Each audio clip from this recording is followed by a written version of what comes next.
I'm here with Mark Mackesy. Mark, you're a board member for the Upper Midwest High School Elite League. Last year, I had the privilege of working the game with you. You were our analyst, and we saw two great games.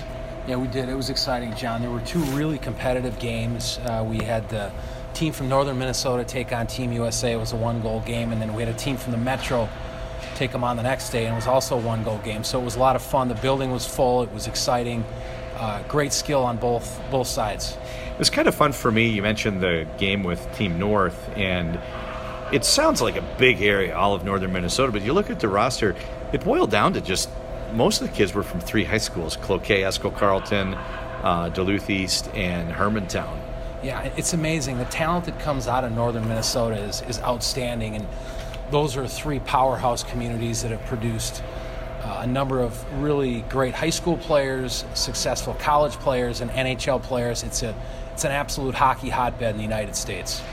I think the national program, the USA Hockey, does a great job of making people aware of the national team development program, constantly showing off how well the team's doing and players that have gone on. And I don't know that a lot of people outside the borders of Minnesota, maybe parts of North Dakota, are that familiar with the Upper Midwest High School Elite League. So why don't you tell people that aren't from here what it is that really has worked, it's been around a long time, and why the Elite League is so successful. Yeah, I mean, the Upper Midwest High School Elite League, number one is we've got really strong sponsors that support the league, and they see the value of high school hockey. Secondly, we get the best kids in the state of Minnesota. It's like you said, John, son from North Dakota, and there's a team from Wisconsin, and collectively they play against each other, and it's really best on best during the fall before the high school season. So it's really, there's great sponsorship, there's unbelievably talented players that are competitive, that they want to, basically they want to show everybody, who's the best of the best in Minnesota high school hockey. And then there are also great coaches in the league, former NHL players, Mike Craig, Sean Toomey, Paul Ranheim, to name a few, Chris McAlpine, guys that know what it takes, that played at the highest level, and that are giving back. And I think a lot of that's going to be on display today. They've come since 2013, and we've seen some great results for the Elite League, some very close games. I know several recent victories, so I think we're going to have people outside the borders of Minnesota see today what Minnesota high school hockey is all about and how the Elite League is an essential part of the progression for Minnesota's top players. When we flip over and look at the other team, the national team seems to have a formula, if you will. There seems to be a little pattern on how they form their rosters. Sometimes players go through the program successfully, and I think it increases the likelihood their younger brothers could go through. So we've got some examples. Seth Jones plays in the NHL, and his brother Caleb went through. Minnesota Wild player Jordan Greenway. Next year, J.D. Greenway went through. What about today's game? Well, I mean, you've got some real interesting ones, and the first one that jumps out is Luke Hughes. And, the younger brother of Quinn and Jack Hughes, two just outstanding U.S.-born hockey players that are going to have great NHL careers. Younger brother Luke is the next one coming through. You've also got Justin Janicki, who is a Minnesota kid. His older brother Trevor played for this team a few years ago. So it's definitely it's a family business, if you will. Luke Hughes is the third member of the Hughes family. Quinn was an early pick. And then we have Jack Hughes was last year's number one NHL draft pick. I think he's one of the first third in the family to go through. Sasha Pastajov, another one out there on the ice today. His older brothers Nick and Michael, both at the University of Michigan, went through the program. 98 and 99 born players that went through this program as well. The other thing that seems to be real common, they've been coming here since 2013. We see a lot of players who had NHL fathers. Some examples: Graham McPhee, father George McPhee. I think he's the general manager right now for Vegas Golden Knights. Minnesota North Star player Mark Tenorti, his son Jared Tenorti went through the program. What a wonderful Czech player, Jake Pavaka, the son of Michael Pavaka. And no exception this year, we've got some players whose fathers played in the NHL. Yeah, I mean, the first one is Ryan St. Louis, father Marty, who I know he's real involved with coaching youth hockey. I believe it's in the Florida area. And so that's obviously an exciting connection. His father's got his name on the Stanley Cup. He's an outstanding player. Tyler Boucher is another one. If you watch games on NBC, sometimes down on the glass, sometimes he's in the studio. Brian Boucher, longtime NHL goaltender, his son Tyler. There could be some others that we miss. Sometimes I don't recognize from the last name, but those are just some of the many examples over the years that have had players, and they send them. They can play anywhere. Obviously, these kids are good enough, and they've sent them to play for the national team. So that's always interesting for me to see. The other thing is the star power. When we look back at the rosters, I look at the NTDP, and it's Eichel, Kane, Matthews. These are the top players in the NHL. But the Elite League, they can rival that. NTDP's not alone in turning out some high-end players. Yeah, it's amazing. And the best high school hockey players in the country play in this league, and hands down. And looking back, Sidney Crosby was a member of this league. Jake Gensel, a member of this league. Brock Besser, Jonathan Taves. Those are just to name a few. So it's really a who's who of hockey. Guys that show up on Olympic teams for the U.S., for Canada. They've all come through this league.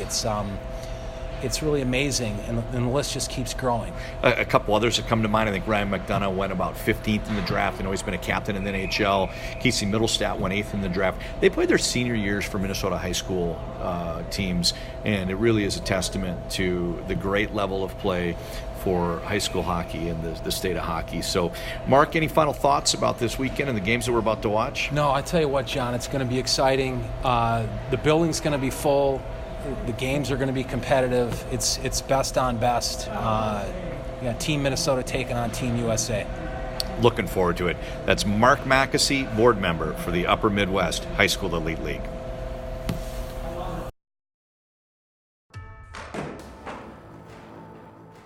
Your effort is relentless, and your gear should be too.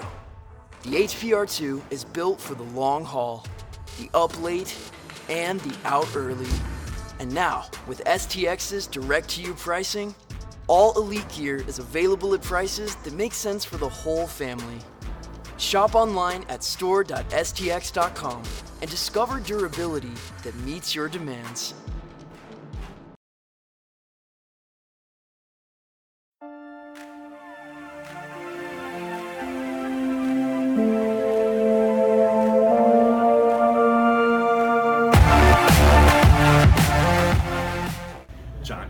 Charlie Strobel, Hill Murray High School, Minneapolis St. Paul Magazine in the Upper Midwest High School Elite League. Big game today, Charlie. You are going to play the U.S. national team. So thoughts about the Elite League, thoughts about Minnesota high school hockey, thoughts about what it's like to play in a game like this. First off, with the Minnesota High School League, it's a dream, especially in Minnesota, to go to the state tournament. And playing White Bear and some of these guys that we play, it's highly competitive, just like the Elite League, and a lot of these guys that we play are extremely competitive and have a high skill level, and to see these guys like the national team that we get to play is an honor.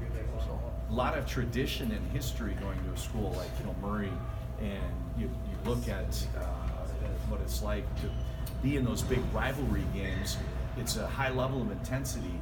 Do you feel that the Elite League matches that because it's best on best, or is this just fall hockey not such a big deal? It's kind of a little, slap it around and have some fun.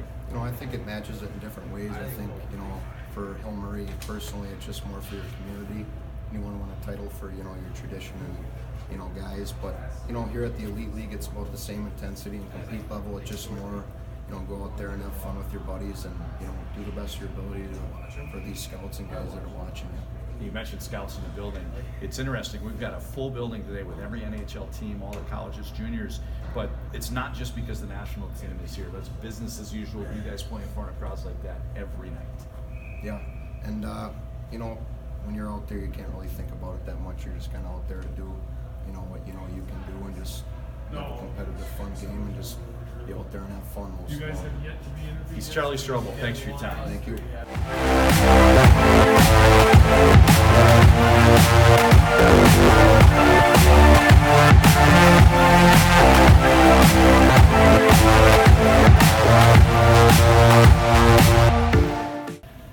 Conley here with Luke Crone. Luke, Elite League's off to a great start. Entering this weekend, the leading scorer in the Elite League. Tell us about how the Elite League has been for you and what it's going to be like playing a game this weekend against the U.S. national team. It's been a great experience playing against all the greatest players in Minnesota and playing with your buddies from the same regions. It's going to be unbelievable playing people with the USA jersey on their chest and just taking that in. Hopefully we can get a win against them.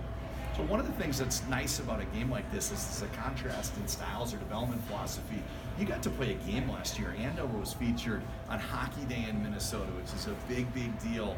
And you got to live at home, go to class with your friends. So just tell us maybe a little bit about last year's high school season and how nice it was to be a part of an event like Hockey Day in Minnesota, because not many kids get a chance like that. Yeah, it's just high school hockey in Minnesota. There's nothing better than playing with all your buddies in front of all your students and fans. It's nothing better. Playing on a hockey day was unbelievable. It was a little cold up in Bemidji, but it was awesome and great experience. I wasn't up there. It was a lot cold up in Bemidji. Want to wish you well the rest of the way. Thanks, Luke. Yeah, thank you very much.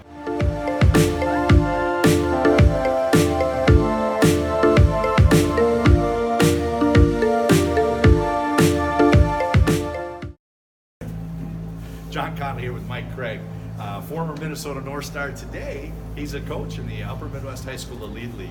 You've had an opportunity the last few years to coach in games against the national team. I know there've been some memorable games. So maybe tell me about last year or prior years. What's it been like?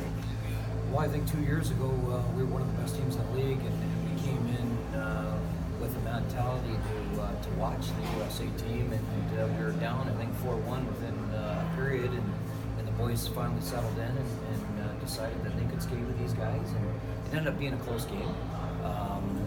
And that was pretty exciting because I believe that year it was up against guys like Hughes, Turcotte. They ended up having Caulfield. They ended up having, I believe, over 10 first-round picks off that team, and I might be off by one or two, but a number of high-quality, talented players, and great for our guys from this league to see the skating ability and the skill, the playmaking ability that they have. So you're up close for a couple-month period with the kids from the Minnesota teams, and you know that they have a much different existence. They're going to their traditional high school and seeing their friends and living at home with mom and dad. What are your thoughts, looking back on your hockey career, at just how much different the Elite League model is versus other paths for hockey development in the teenage years?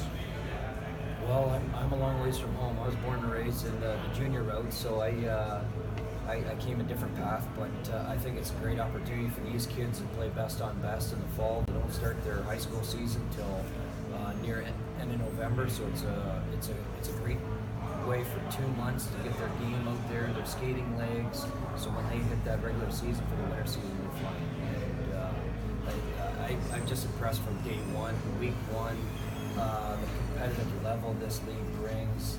The kids play 2-3 games a weekend, and they're still giving her on Sunday morning, so it's impressive. And is there anything for a viewer watching that they should be looking for in the game itself, or specifically the national team or the team from the high school league? Well, I just think when you watch the national team, they're the best from the country, and they all can skate. They have the skill, but I don't think our guys this weekend in the past, they got to have that mentality. They're not taking a back seat. They can play with them. They can compete. They have the energy, and let's try and get a couple wins out here this weekend. Good stuff. Thanks, Coach.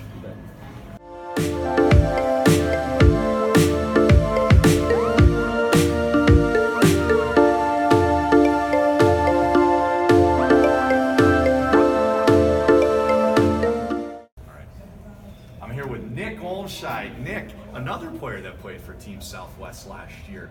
It was an exciting game, an opportunity to play against the U.S. national team. What are your memories? I remember just getting prepped for that game. It was super hype. Big crowd. It's exciting to get to play against a team like that.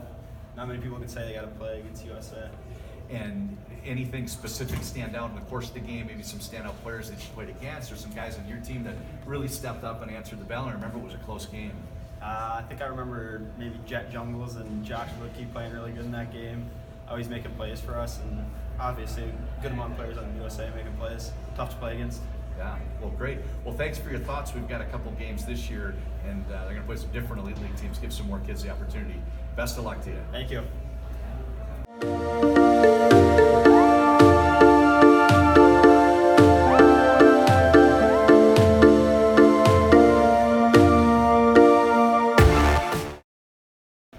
John Conley here with Noah Tussey, Stillwater High School, great player in the Minnesota Upper Midwest High School Elite League. Noah, you've played games in the USA, and you had an option to play in the USHL this year, and if you did, you'd run into the U.S. national team. Guess what? We're bringing them to town here. Your Elite League team is going to play them this weekend. So why don't you talk to us about Stillwater High School hockey, ponies, and what it's like to get a chance to play against kids that you may have heard of maybe by reputation or know personally that are going on a much different road. Yeah, I think high school hockey in Minnesota is something that you really can't beat. Playing with all your buddies, your best friends that you've grown up with your whole life. Playing in front of your student section and your city, there's nothing better than that. I think we're going to have a pretty good team this year in Stillwater. We'll be pretty experienced. Should be fun. And yeah, I mean, it's a big opportunity playing the national team this weekend. I do know a couple of those guys, like Justin Janicki, played on my Blades team, so yeah, it should be a good experience. I'm definitely looking forward to it. These guys come here every year. Have you heard from any of the coaches or maybe some of the players that have played them in the past about what it's like, these Elite League games against the national team have historically been very competitive. They've been great games. Yeah, no, I've heard it's definitely going to be high intensity, high tempo, super competitive for sure. It's a big deal for Minnesota hockey, so hoping we can put on a show and make it a game. So. He's Noah Tussey with Minneapolis St. Paul Magazine. Thanks. Thank you.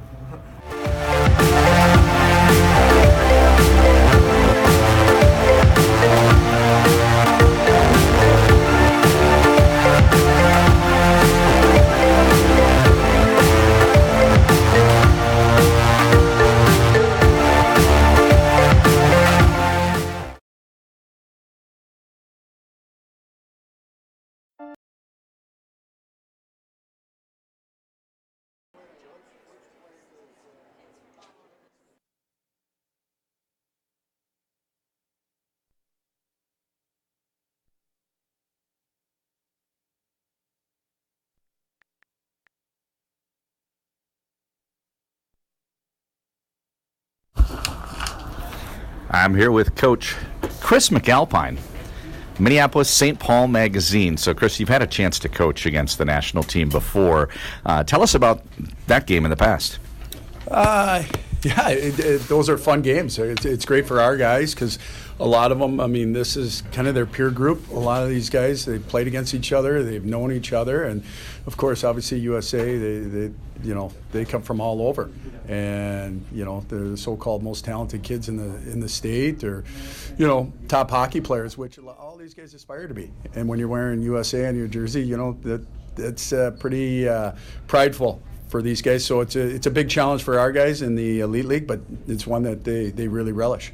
So Minneapolis St. Paul Magazine is your team, and you guys have bubbled up one of the leading teams in the league this year, but it is just one of the teams in the league. It's not an all-star team that's facing the national team today. So tell us about the kids and what they've done in a very competitive league to bubble up toward the top of the standings. They've played well as a group, and obviously we don't practice, so it's a little tougher when you get these guys together. It's kind of a learn-on-the-fly league, and that's tough at first. But these guys are coming together, and they know that they're going to have to play a certain way to play an elite team like the one they're facing today. And but these kids in the league, there's a lot of parity because there's a lot of good players here that maybe haven't risen to the top just yet, but in a couple of years, you can't count anyone in or out. So historically, these games have been very, very close. I'm sure we're going to have another one today. Yesterday's was a good game, 5-2 with the Elite League's Sanford Power really giving them a real good, solid performance. So what can we expect today in terms of gameplay? Is it up and down the ice? You're going to try to maybe clamp down the neutral zone? Are there anything tactically that you do in a game like this? Because as you mentioned, the team's together, but you kind of make adjustments on the fly. apply? Yeah, I mean, obviously, we need everyone to bring their A game to play a really skilled, smart hockey team like the 17s are. So we, like I said, everyone's got to bring their game, and they got to and we got to play our game, and go after them, and we got to just tighten up defensively because these guys, you give them opportunities, they're going to bury them. Thanks. That's Coach Chris McAlpine with Minneapolis St. Paul Magazine. Good luck today.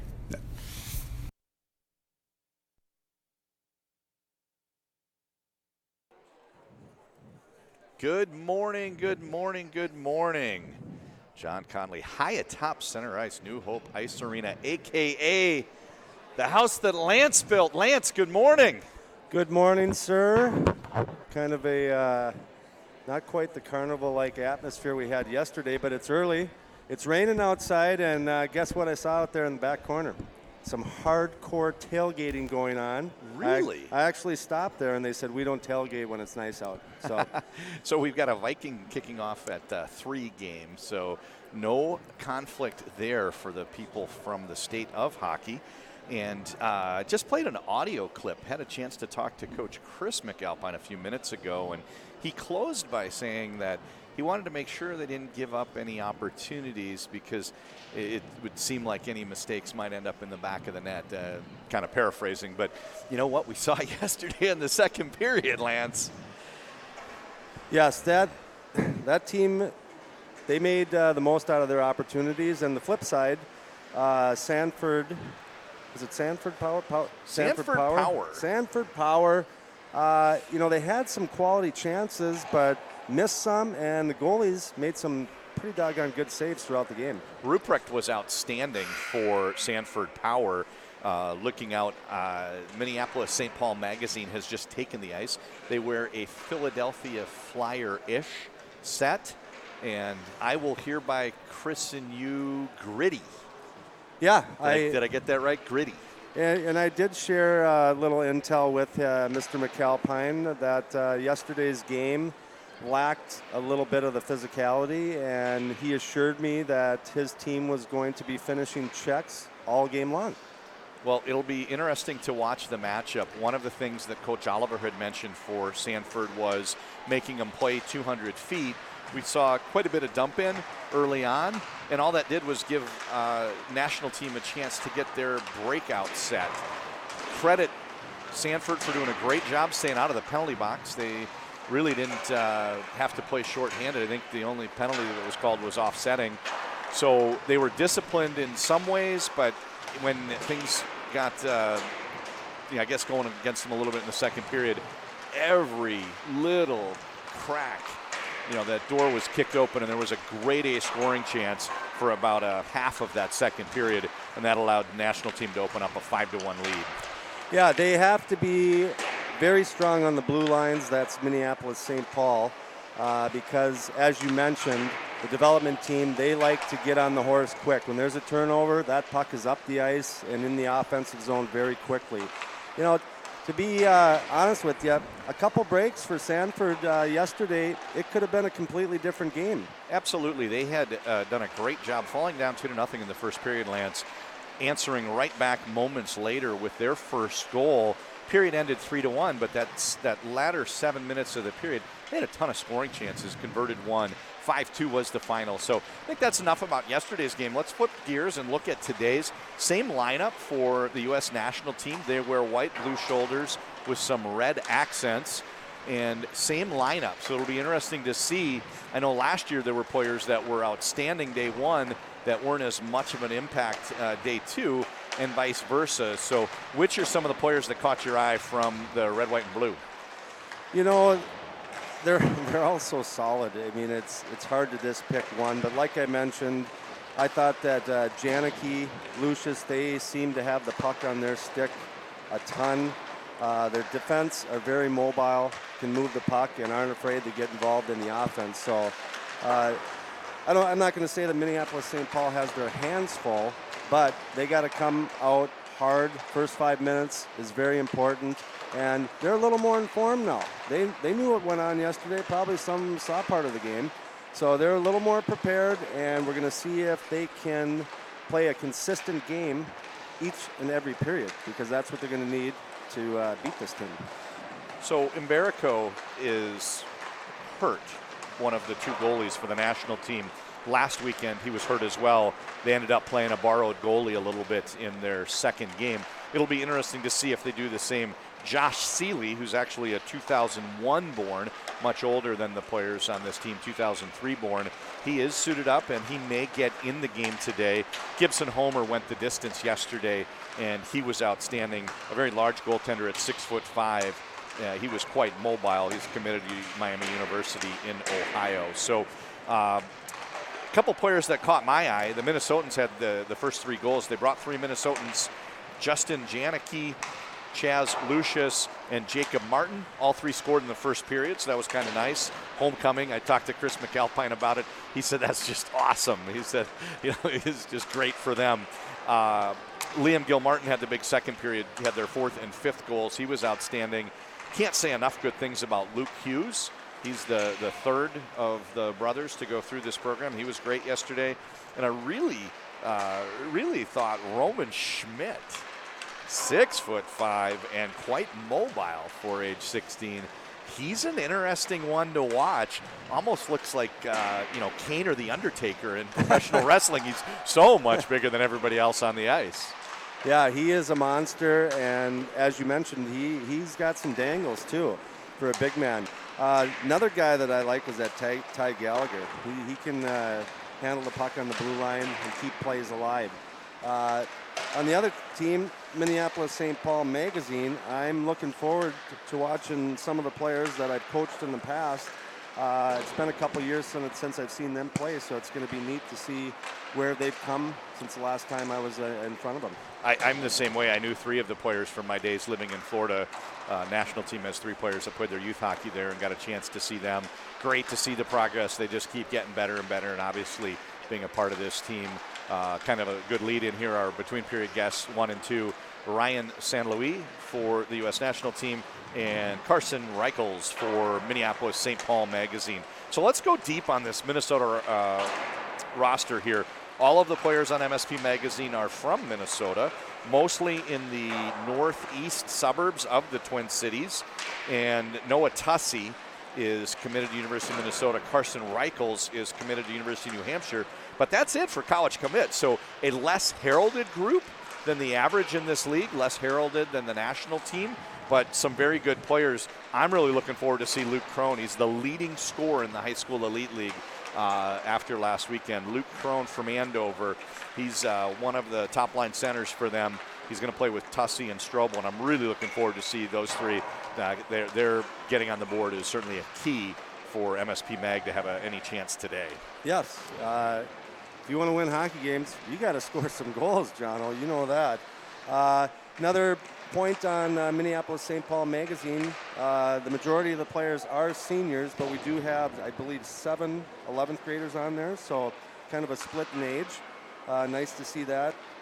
Players getting an opportunity to play against this national team development program. One of the things that's pretty common in Minnesota is you have a lot of people who are in Minnesota where the fathers played a different sport. So Junior Gates played for University of Minnesota. Father Brent Gates played baseball. Go to back in the day, Juan Berenguer was the relief pitcher for the Minnesota Twins. His son was a very good hockey player that played, I think he might have been, All-America in Division III NCAA. Got so many examples I can mention. Tino Lettieri was the goaltender when we were kids for the professional soccer team. His son plays for the New York Rangers. Ben Munson. Ben Munson is a defenseman for MSP Magazine. His father, Jeff Munson, a local legend, so to speak, outstanding baseball player when you were at the University of Minnesota. Jeff Munson, it skips a generation. We get a hockey player. I'm really looking forward to see Ben Munson out there. Yeah. I saw him last year as a sophomore. Very, very good player for Lakeville North High School, and he will wear number 16 for the Men in Orange. Well, they're finishing up their warm-ups here. Development team, they got their little ritual. At the end of the game where they're all stacked on one side of the post out. So we're getting ready to rock and roll here, ladies and gentlemen. The other thing I'm going to mention, I've seen a lot of scouts walking past here. So for these uncommitted kids on both teams, which there aren't many on the national team, but for Minneapolis St. Paul Magazine, this is a perfect opportunity to highlight their talents and to convince people to offer them a college scholarship. This is the best opportunity they'll have all year. There's a lot of visibility on this league.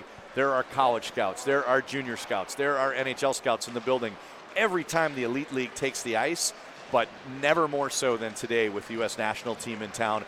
We've got people watching this game from all over North America, and this is a great opportunity. There was just a little segue back to yesterday, lads. There was a player I thought was particularly good, and we've got in proximity one of the coaches from the national team that is set up next to us taking some video, and he looked at the roster. He goes, oh, they have so-and-so. And I thought, oh, that's interesting. The national team coaches know who he is. Well, I was very impressed with this player. Went home, pulled him up on Elite Prospects. 2004 birth year. Oh, wow. Oh, yeah. So U.S. national team this year is the 2003 birth year.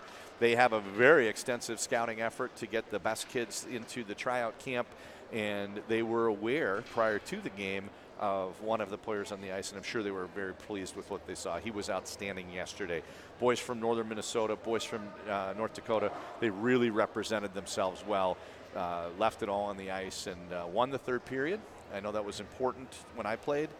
Coach is talking about, we're in a little hole here. Let's make sure we at least win the, second half of a basketball game or the third period of a hockey game, and they did that. So setting up at center ice, Rose, Thorson, and big Reichels on the right side. Carson Reichels, he's one to watch. Blaine was one of the teams in the state tournament last year, kind of a two-man focus for the forwards. Brodzinski was the National High School Player of the Year for all sports. I don't know what award, but he was the national, might have been Gatorade or somebody, National Athlete of the Year. And the other guy that made that team go was Reichels. And Reichels is physically imposing. He's bigger than most of the guys that will suit up today. So looking forward to seeing him. And you, if you notice, he's playing on the offside. Look for him to be cutting in the middle, getting to that grade A scoring, and letting it rip. Puck is dropped, and we are off. Strachey goes D to D over to Reschuk. Puck is turned over to Rose, up to Reichels. Reichels works in on that off wink, as mentioned, down into the corner, works along the end line, and puck is chipped away, nestled ahead by Red Savage. Out to the neutral zone. Here comes Savage, gains the blue line, takes it in wide, takes a shot from a wide angle. That's steered aside by today's goaltender, Derek Manzella. Derek Manzella from Egan High School. He is a 12th grader. He gets the nod for the start today. He is in goal for Minneapolis St. Paul Magazine. Strachey circling out of the corner. Headman's out to Boucher. Tipped by Wolf. The play continues in the MSP attacking end. Not for long, however. It's on to Gil Martin. Chip and no chase. All five go off for the line change. Easy breakout opportunity for Minneapolis St. Paul Magazine. This is waved off icing. Rose took a whack at it right around the red line. Down into the corner. 52 was Colby Saganuk. Saganuk, littlest player in the game yesterday, took a couple minor penalties, a little bit feisty, Lance. He's got the grit that you like. Yes, we got our first penalty of the game. Don't know if it's going to be checking from behind, but the program is going to be going on the power play here shortly, Ferd. Crone goes off, shorthanded situation for Minneapolis St. Paul Magazine. Face-off comes down to Manzella's right. And Lance, we get an opportunity to see something we didn't see much yesterday, which is Stars and Stripes go on the power play, give them a little bit of room. It's going to be interesting to see what their approach is, and do they connect on the passes, and are they able to get away from working the perimeter? Yeah, it's unfortunate for Minneapolis St. Paul Magazine because that was a really, really good start. So they need to kill this one and get back on the horse, get that momentum going. So they've inverted. They've put the defenders down low. They're using the largest player on the team, Roman Schmidt, down low. Janicki's pass did not connect with him, but this is what used to be called back in our younger days the Tim Kerr effect. Let's put our biggest guy down in front of the goal and see if he might be able to get some whacks at it. Schmidt is hanging out at that far blue line. I'm going to keep an eye on him. Looks like all four of the penalty killers are as well. Through the neutral zone, bringing it in is Ryan San Luis. San Luis chips this one back. Schmidt plays this out of the corner, out to the blue line up top. Working it down the blue line is Luke Hughes. We've got 2 Hughes players in this game. Luke Hughes wears 43. He's got the puck out at the neutral zone. Also on his team, 34, Jack Hughes. I will use all efforts to identify them as Luke and Jack rather than just Hughes. Entering the zone is Lucius. Lucius cuts to his forehand. Great hustle play there. Lance, I'm very impressed by Leighton Rode. These two grew up not too terribly far from each other. Rode, marking him very closely, did a great job winning the puck away there. They're doing a heck of a job in the neutral zone, making it very difficult for the U.S. to set up. Out top, Behrens takes a shot, and big, huge glove save there. Pastajov denied by Manzella, flashing the leather. First good look for Team USA. Got that seam pass across, got the goalie moving. But, like you mentioned, beautiful save. We saw some good goaltending yesterday from both sides. Oh, Over yes. to my left, it's not Gibson Homer in goal today. It is, in fact, Josh Seeley. Josh Seeley with a nice opportunity here. Borrowed player getting to wear the Team USA jersey. Let's keep an eye on Josh Seeley and see how he does. Not normally a member of this team. Behrens plays Devine. Devine fakes the shot, walks it in, sheds the defender, and oh boy, he got around Peters there. Peters was patiently waiting, but not patient enough, and what a great play by Behrens. Nice play here from Manzella, really protecting that post. Pops up over the glass, and we get a stoppage of play. So, Lance, it's the rare player. The game is played fast, fast, fast, fast, fast. It's the rare player that can slow the game down, and we saw a great example of it right there from Sean Behrens. Yeah, it's difficult when that defender is down trying to block the shot, making them shoot through them, pass through them in order to get to the net. But that patience was well-timed because he got a great scoring chance. The penalty has expired. Both teams are now full strength. Team USA is still working the attacking zone. Boucher down into the corner. Nice pass. They're connecting on some short passes down low. Duke has the puck. Now Duke's circling out of the corner, brings it up on the half wall. Tries to play Martin, but this one gets deflected off a skate boot, and here comes Hansen entering the zone. He's got Bassan as a trail. Martin goes behind the net, bringing it out in front of the benches, and tries to go rink wide to Duke. This one pops off of his stick, and breakout opportunity for Evan Murr. Murr, Stillwater Ponies. He wears number 21 for MSP Magazine. This is Jack. Jack down, backhand, centering pass, and Vaseline puck, Lance. That slid in, 1-0.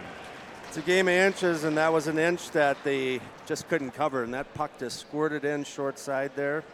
Darn it. That's a tough break for MSP Magazine. They were doing the right things to this point. They fell a man down, killed the penalty successfully. As soon as the penalty expired, really just the first time a puck was thrown toward the net, took a squirty little bounce and slid past Manzella. He was trying to protect that post and just slid past him. In front of us, we've got Saginaw opposite the Flying Hawaiian, Tristan Tabakal. Tabakal has the puck in his skates, takes a bat at it, and second time's a charm as he clears it out to the neutral zone. The Flying Hawaiian comes in on his off wing. Tabakal just over the goal into the netting. Yes, so the way to pronounce this one, as he told me, is it's spelled Tabucol, Tabakal. He said just switch the O and the U, so Tabakal. So I guess we'll say Tabakal, or Tristan, or because he was born in Hawaii, I'm going to go with the Flying Hawaiian. All right, what number is he? I'll just go with the number. He's number 2 right in front of us.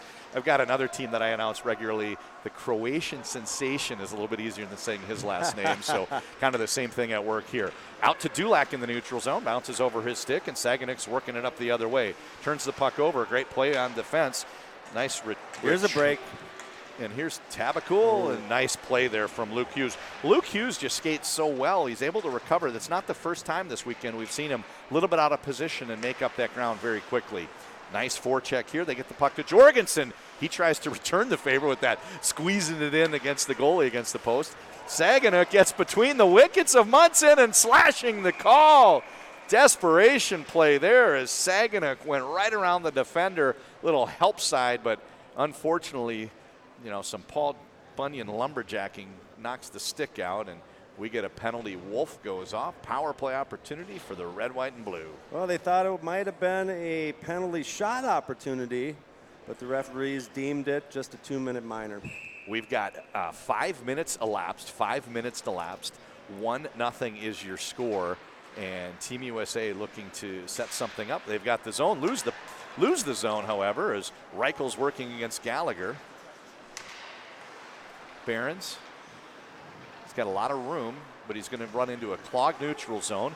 Reichel's with the long reach. Defender blows a tire, and out top to Devine.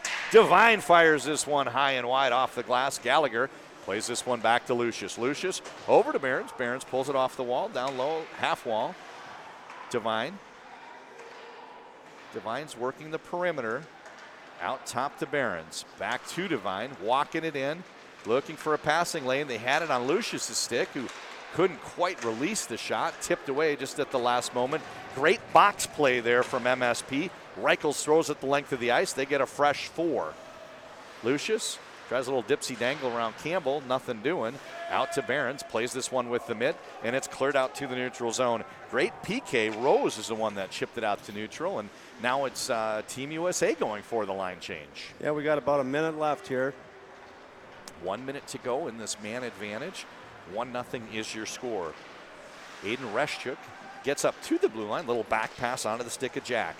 They enter the zone. Passageoff pulls it off the wall. Enters the slot area and takes a little bit of a slow roller that's tipped away. Great defense. Nice way to break that up by defender Evan Moore. Throws it the length of the ice. And with 30 seconds to go, waning moments of this power play, Reschuk gains the zone. Passageoff triggers ahead, and Janicki sweeps in, pulls it up, bringing it in deep. And very quick puck movement here. Jack plays this one out top to Behrens. No, I'm sorry, that's not Behrens. That is Reschuk. Passageoff. Far side onto the tape. 57 is Ethan Strachey. Strachey, one of 3 Floridians on this team, played his youth hockey in the Daytona Beach area. Snapper, this one gets knocked down, and penalty has expired. Strobel with a chance. Strobel goes 5-hole, but it's denied. Good job there by Josh Seeley closing that gap.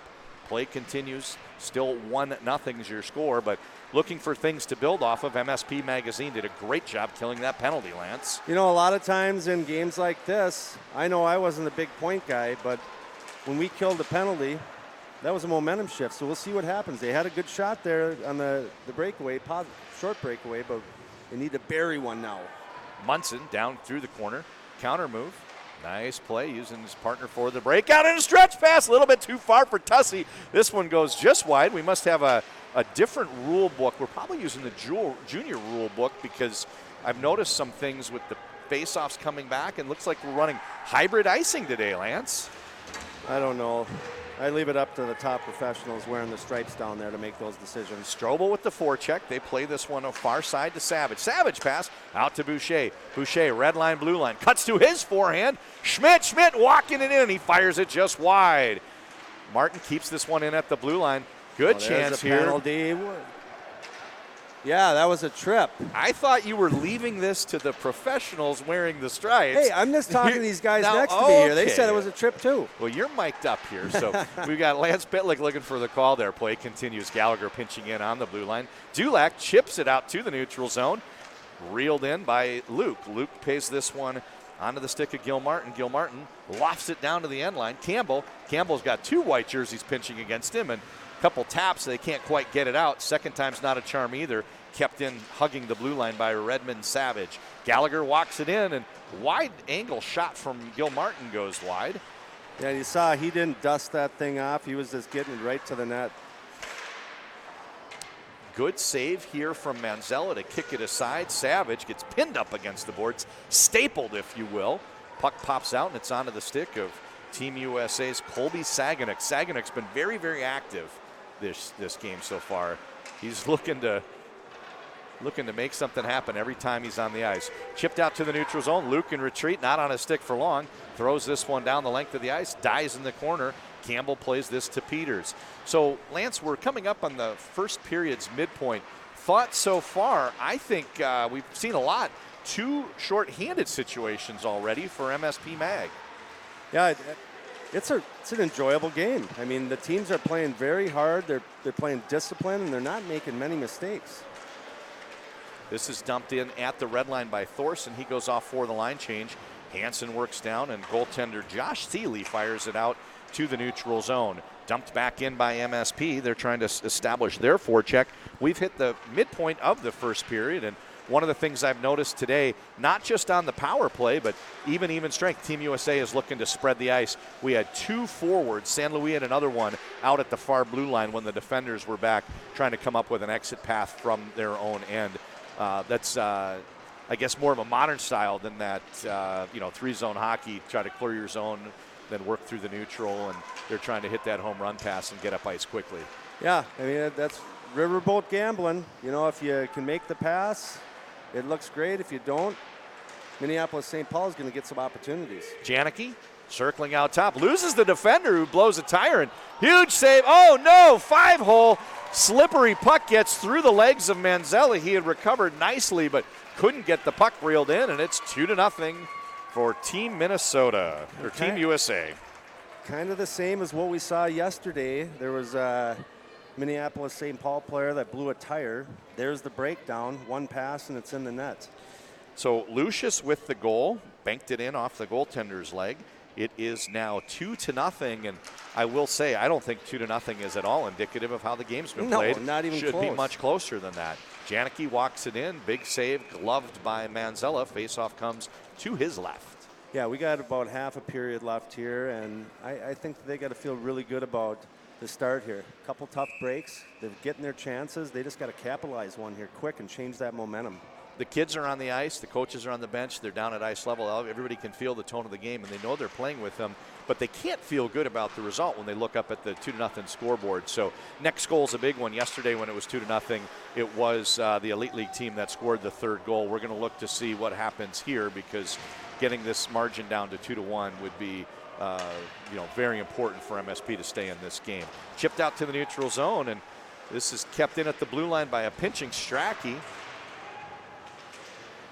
Nobody can quite get control of it. Rode backhands it, and now they're trying to break it out in front of the benches. Off the wall, nice move over in front of the benches by Reichels. Reichels just using his big frame to power up ice. He's going to be hard to knock off the puck if he ever gets ahead of steam. Well, I tell you what, if they can continue this pace of getting in the zone and finishing checks, that's going to be the secret sauce for them to get back in this game. Penalty upcoming. It looks like a hook is the call, and this is just what the doctor ordered. Coach Chris McAlpine and his staff looking to put a power play unit on the ice and cut this margin in half. So, Lance, I had a chance to talk before the game with our second period guest today. It's Scott Monahan. He's been with the U.S. National Team Development Program, had a hand in its creation. By the way, that's Jack Hughes that goes off for the hook. He talked about these games being important. It's a chance for the Team USA to play closer to their age level or at their age level. A lot of their games against older teams, and he said it's nice if they get at least a couple games a year where they're not playing against older players like they will in their USHL games. So that's one of the things that I'm watching is what's the physical battles. How do those shake out? Because you should be similar stage in the in the growth curve, if you will. Yep. Agreed. Working Gretzky's office, the puck pops off the stick of Strobel, and they're unable to hold the zone. Now they're on retreat. 30 seconds already have elapsed. Munson circles back behind his own goal, and he's bringing it up ice uninterrupted. Plays a snap pass up to Strobel. Strobel can't quite reel this one in, and now it's Luke. Luke rings it just over the referee's face. That was a danger spot there for the ref, and they fire it right back at him, Lance. Now I know why you leave it to the professionals wearing the stripes. I don't want any part of these pucks flying at me. 1 minute to go in this power play. 1 minute to go in Team USA's penalty kill. Snap pass comes over in our direction off the skate boot up to Strobel. Strobel can't get it around the big reach of Roman Schmidt, and now it pops onto the stick. 2-on-1 Duke. Duke's waiting for some help. He's got Luke Hughes, and buried into the back of the net, short-handed Hughes from... I'm losing track. I just said it. It was Hughes from Duke? I believe so. Hughes from Duke, and it is 3-1. Well, Hughes displayed some skating there. He was not the 2-on-1 guy when that puck left the blue line in the defensive zone. He skated and beat everyone there to get that opportunity, and he buried it. A great point, and our puck carrier, Duke, waited for him. You know, he could have come in and played the one-on-one and tried to do it himself, and he recognized the situation very well. Had a chance to talk to a scout just before the game and talked about skills and where you develop those. And one of the things that's a big separator when you get to these older ages is who has hockey sense and who doesn't. Great play there from Dylan Duke. He waits for some help from Luke Hughes. Hughes joins the rush and makes it a 2-on-1 shorthanded goal, and it is now 3-1. Still a power play opportunity here for MSP Mag. Played out of the zone, onto the stick of Road. Road gains the red line, gains the blue line, dumps it in deep, and trailing 3-0. 5 seconds to go in this power play. Team USA is trying to avoid a too many men penalty there. A little bit of confusion over as Devine was trying to come out for someone that didn't come off. They play this up to San Luis. San Luis off of his backhand, cuts over, centering pass right through the slot area, and play continues. Onto the stick of Road, 2-on-1. He's got Reichels. Fakes the shot, fakes the pass, takes the shot, and good save there by goaltender Josh Seeley. That was a nice save. Down behind the end line is defender Ty Gallagher. Lofts it out to Devine. Devine chips this one up ahead to Janicki. Janicki gets it on his stick, waits for everybody to tag up, gains the zone, and now he goes on a guitar solo down behind the end line. Puck is still on his stick. Can you believe it? He's smooth. He's smooth. And now the puck finds him again. Played out to the blue line, Strachey. Strachey walks it down the blue line, but real good play here by Tabakul. Got a leg pad on it and just tipped it out to the neutral zone, forcing them to regroup. Murr steps up, tries to chip it around Strachey, gets it down deep into the corner. We're at 5 minutes to go first period, folks. 5 minutes to go in the first period. Janicki enters with Devine, and there's an empty net goal. A little bit of back and forth. Janicki to Devine, right back to Janicki. Manzella had followed the pass, and he had quite a bit to shoot at, banks it in off the post. 4-0 is your score. Beautiful goal by Justin Janicki. Yeah, an unfortunate pinch by the defenseman resulted in an odd man 3-on-1 rush. And you give this team those type of opportunities, you're not going to do very well. It's going to be interesting to see what happens next. You know, we had a game last year, 4-1. National team was ahead. Timeout was called. Ends up 4-3. And the Elite League team from the north had a chance with power play late to tie it up. We had a game yesterday. You know, it looked like it might get a little bit one-sided. And then things really leveled out, and the kids did a great job. Won the third period, and the final margin was not, you know, so one-sided. Right now, with 5 minutes to go, it's 4-0.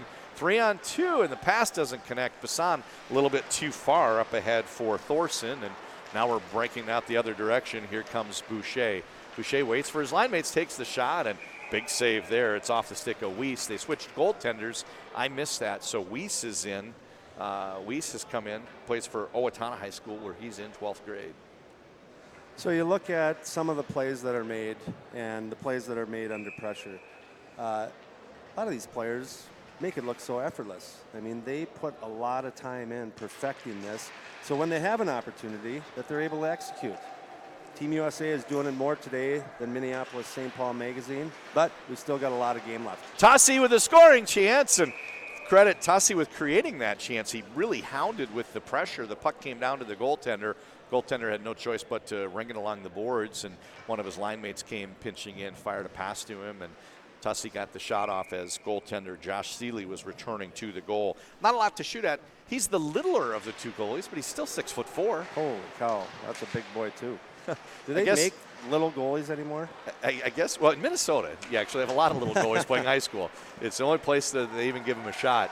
You know, you go across the whole country and you're trying to find some future. There it is. Oh, they had a chance to hit Tussie on a home run pass, and as Strobel went to release it, his stick got knotted up and he couldn't get it off the blade, and Tussie was off to the races, Lance, if they could have headmanned that puck. Yeah. So completely off topic. Never seen this before. The other night, Nashville wins the game in overtime. Ryan Johansson. You know, a lot of coaches talk about what players do after they score. You know, they celebrate by themselves. They go jump into the glass. Ryan Johansson scores. The gate is right in the corner in Carolina. He scores. Jumped off the ice. It's right off the ice. That's awesome. How do you react to that? The walk-off. That was awesome. The true walk-off. Tussie with a shot. This one comes up high and hits Jack in the torso, and Now the puck is played out to the blue line. A little D-to-D pass over to Wolf. Wolf walking it in, tries a shot down low, looking for the rebound. Couple whacks in, and eventually a quick cover by Seeley. I'm really impressed with how they're responding. The game shouldn't be 4-1 in terms of the gameplay. It's a closer game than that. They've had they've had their chances. Gave up the shorty when they had a power play, and it's demoralizing when you look at the clock to realize it is 4-1. So I was kind of curious how they'd respond, and they've come back with 2 real good shifts. Yeah, absolutely, and they're coming back with Reichels, who's been noticeably really good today. So we'll see who can kind of crack the seal and get this, see if the floodgates open up for Minneapolis St. Paul Magazine. Behrens takes this one high off the glass. We get a stoppage as it gets over. So I read something the other day about a wrestler, like a college wrestler. He said, whenever I win, I make a point not to celebrate. I don't want the guy thinking that it was a big deal to beat him. So you talk about celebrating. It's like, yeah, I don't want the goalie to think it was a big deal. So 3 minutes, 10 seconds to go, scrum along the wall, and eventually it pops out onto the stick. Where's my 48 here? Red Savage entering the zone, and there's a beautiful goal. Savage plays this one over to Colby Saganuk. Just a matter of time today before Saganuk got on the board. He's really been impressive to me so far. Boy, that was a display of speed by Raymond Savage through the neutral zone. He just blew past everyone, created that odd man opportunity, and again, the goalie hasn't had many chances. These pucks are going cross seam, and not much that they can do. Not a lot you can do there. So Red Savage, we talked a little bit about Tyler Boucher's father, played in the NHL, Ryan St. Louis. Red Savage's father, I knew he had been a college player, but I didn't know what past that. Actually, a long-time NHL player, Montreal Canadiens. Montreal Canadiens, yeah. Yeah, so anyway, sorry about that yesterday. For those watching at home, they kind of wonder what's the makeup of this national team. Oversight on my part. Face-off now comes to the right of goaltender left of goaltender Seeley. And Reichels, Rose, and Rode out for MSP Mag. We almost had an odd man rush there for Minneapolis St. Paul, but the puck, it's just these breaks. The puck got caught in the snow by the benches from the players coming off and on, and it slowed down, so it didn't materialize into an odd man rush. Unfortunate. Team USA plays a breakout pass through Devine. Devine circles back into his own end, chips it up ahead and onto the stick of Behrens. It's funny, they print out a line chart, Lance, and you've got forwards on top, defensemen below, and then the goalie's kind of at the very bottom. And when you look to figure where the kids are on the ice and find them on the line chart, they're very fluid. The defense often get up into the play. You've got forwards that do their work behind the play, sometimes dropping back or work behind the net. And Team USA has really done a very good job in coaching these kids to really work well together without rigid definition of where they stand on the ice. I was talking to the head coach Robo and Danny Heino, the assistant, yesterday, and they say they don't work on any like neutral zone forecheck, offensive zone forecheck. All that stuff is done in video. So they just talk about it. Yeah, they talk about it. They don't practice it much, just in the games here. So they focus more on, the skill stuff, obviously. But I thought that was quite interesting because, a lot of teams, they have meetings just to tell you about the next meeting, Dulac enters the zone. He's got some help, and there's a stray stick that takes down that help. Tabacool got knocked down, and he bounces back up, no call coming. 90 seconds to go in the period, and onto the stick of Jacob Martin. Martin's pass a little bit too far for everybody. They wave off icing, and centering pass. Oh, it's a sticky wicket right down through Peters. Peters couldn't pull it out of his feet. Leaves a juicy one there. Weiss couldn't get it covered, and stray puck goes into the back of the net. Goal for Lucius again. Johnny on the spot. Yeah, it looks like it. It looks like it. He's a goal scorer, and through the season so far, he entered this game with 5 goals. That's 6 and 7 today. No assists. Like, it isn't that he doesn't pass. He's a finisher, and for those familiar with Minnesotans, the comparable player that's come through Minnesota recently would be Kiefer Bellows. This is the guy that scores goals And every team needs a guy that scores goals, and Lucius, big part of this national team. He's been awesome so far this weekend. Jack denied down low. Huge save there by Weiss. 6-0 is your score. We enter the final minute of the period and getting a little bit physical down there. Boucher winning a board battle, and play continues down in the attacking zone. Boucher fakes one way, comes out, tips a pass down to Jack. Jack tries to play blue line to Schmidt, but can't get it out of the zone, and now it's onto the stick of Luke. Luke, little S-curve, takes it in front of the benches, works back into his own end, and tries a little snap backhander over the stick of Gil Martin. 30 seconds to go in the first period. Behind the goal, this is Campbell. Campbell snaps it out. They're trying to hit that home run. You see all the way up ice. He was looking for Hansen. Good play there from USA defender to get into the passing lane. So here I mentioned Saganuk is back. He's a forward. He's the one that goes on retreat to pick up the puck behind the play. Campbell, 6 seconds, 5 seconds. Strobel, 4 in front of the benches. 3, 2, takes the shot. Came off a little bit wobbly, and we have finally hit the end of the first period. Touchdown for Team USA in a game that's gameplay is much closer than that, wouldn't you say, Lance? Yeah, we got a little scrum going on in the quarter here. I kind of like that. So here's my take. The one thing I love about this sport is that even though it's a 6-0 game, there's it 7, 6? They missed the extra point. Okay, and they missed the extra point. So we're down by 7, down by a touchdown. I was down in Florida. I think we were playing Tampa, and we were down, I think, 8-1 after the first period. We ended up coming back and winning the game. So it is possible. I don't know if it's plausible. What? Yeah, we ended up 8-1. And we ended up coming back and winning like 9-8. It was crazy. Wow. So it is possible. They got to play. They're not playing bad, but here's where I think they got to really make improvements through the neutral zone. They are getting beat they've got beat all period long up the ice. They had zero back pressure, which resulted in them just out competing, losing that battle, getting an odd man rush, and they're finishing. Yeah, it was definitely a period they would like over, and they get 2 chances at it. We'll see what happens with the second and third. We're going to have our between-period guest. I think Carson Reichels is going to come up for MSP Mag, and should be Ryan San Luis coming up for the USA national team. While we're waiting for them, we're going to run a commercial here if we can find one from our sponsor from Online Hockey Training. While we're getting that pulled up. So, Lance, and I'm going back a bit, but do you remember anything? Was there a catalyst during the game that triggered that comeback, or was there something that the coach could say between periods, or was it the guys looking at each other, not waiting for the coach, and say, we're going to fix these things? What was it that leads to a comeback like that? Because those are rare. They are. I don't think the coaches said anything. You know, we know that, and it's you don't go out there with the intention of letting them put up that amount of goals, but we just went out and played more consistent. Boy, and we've got everybody in the house today. Oh, it's crazy. All right, here's our first guest here. I'll let you get Oh, after my it. goodness. Look who got up here super quickly. So we're going to go back against the wall here. So, yeah, just you can jump over. You're going to have to come up here. You got to lower.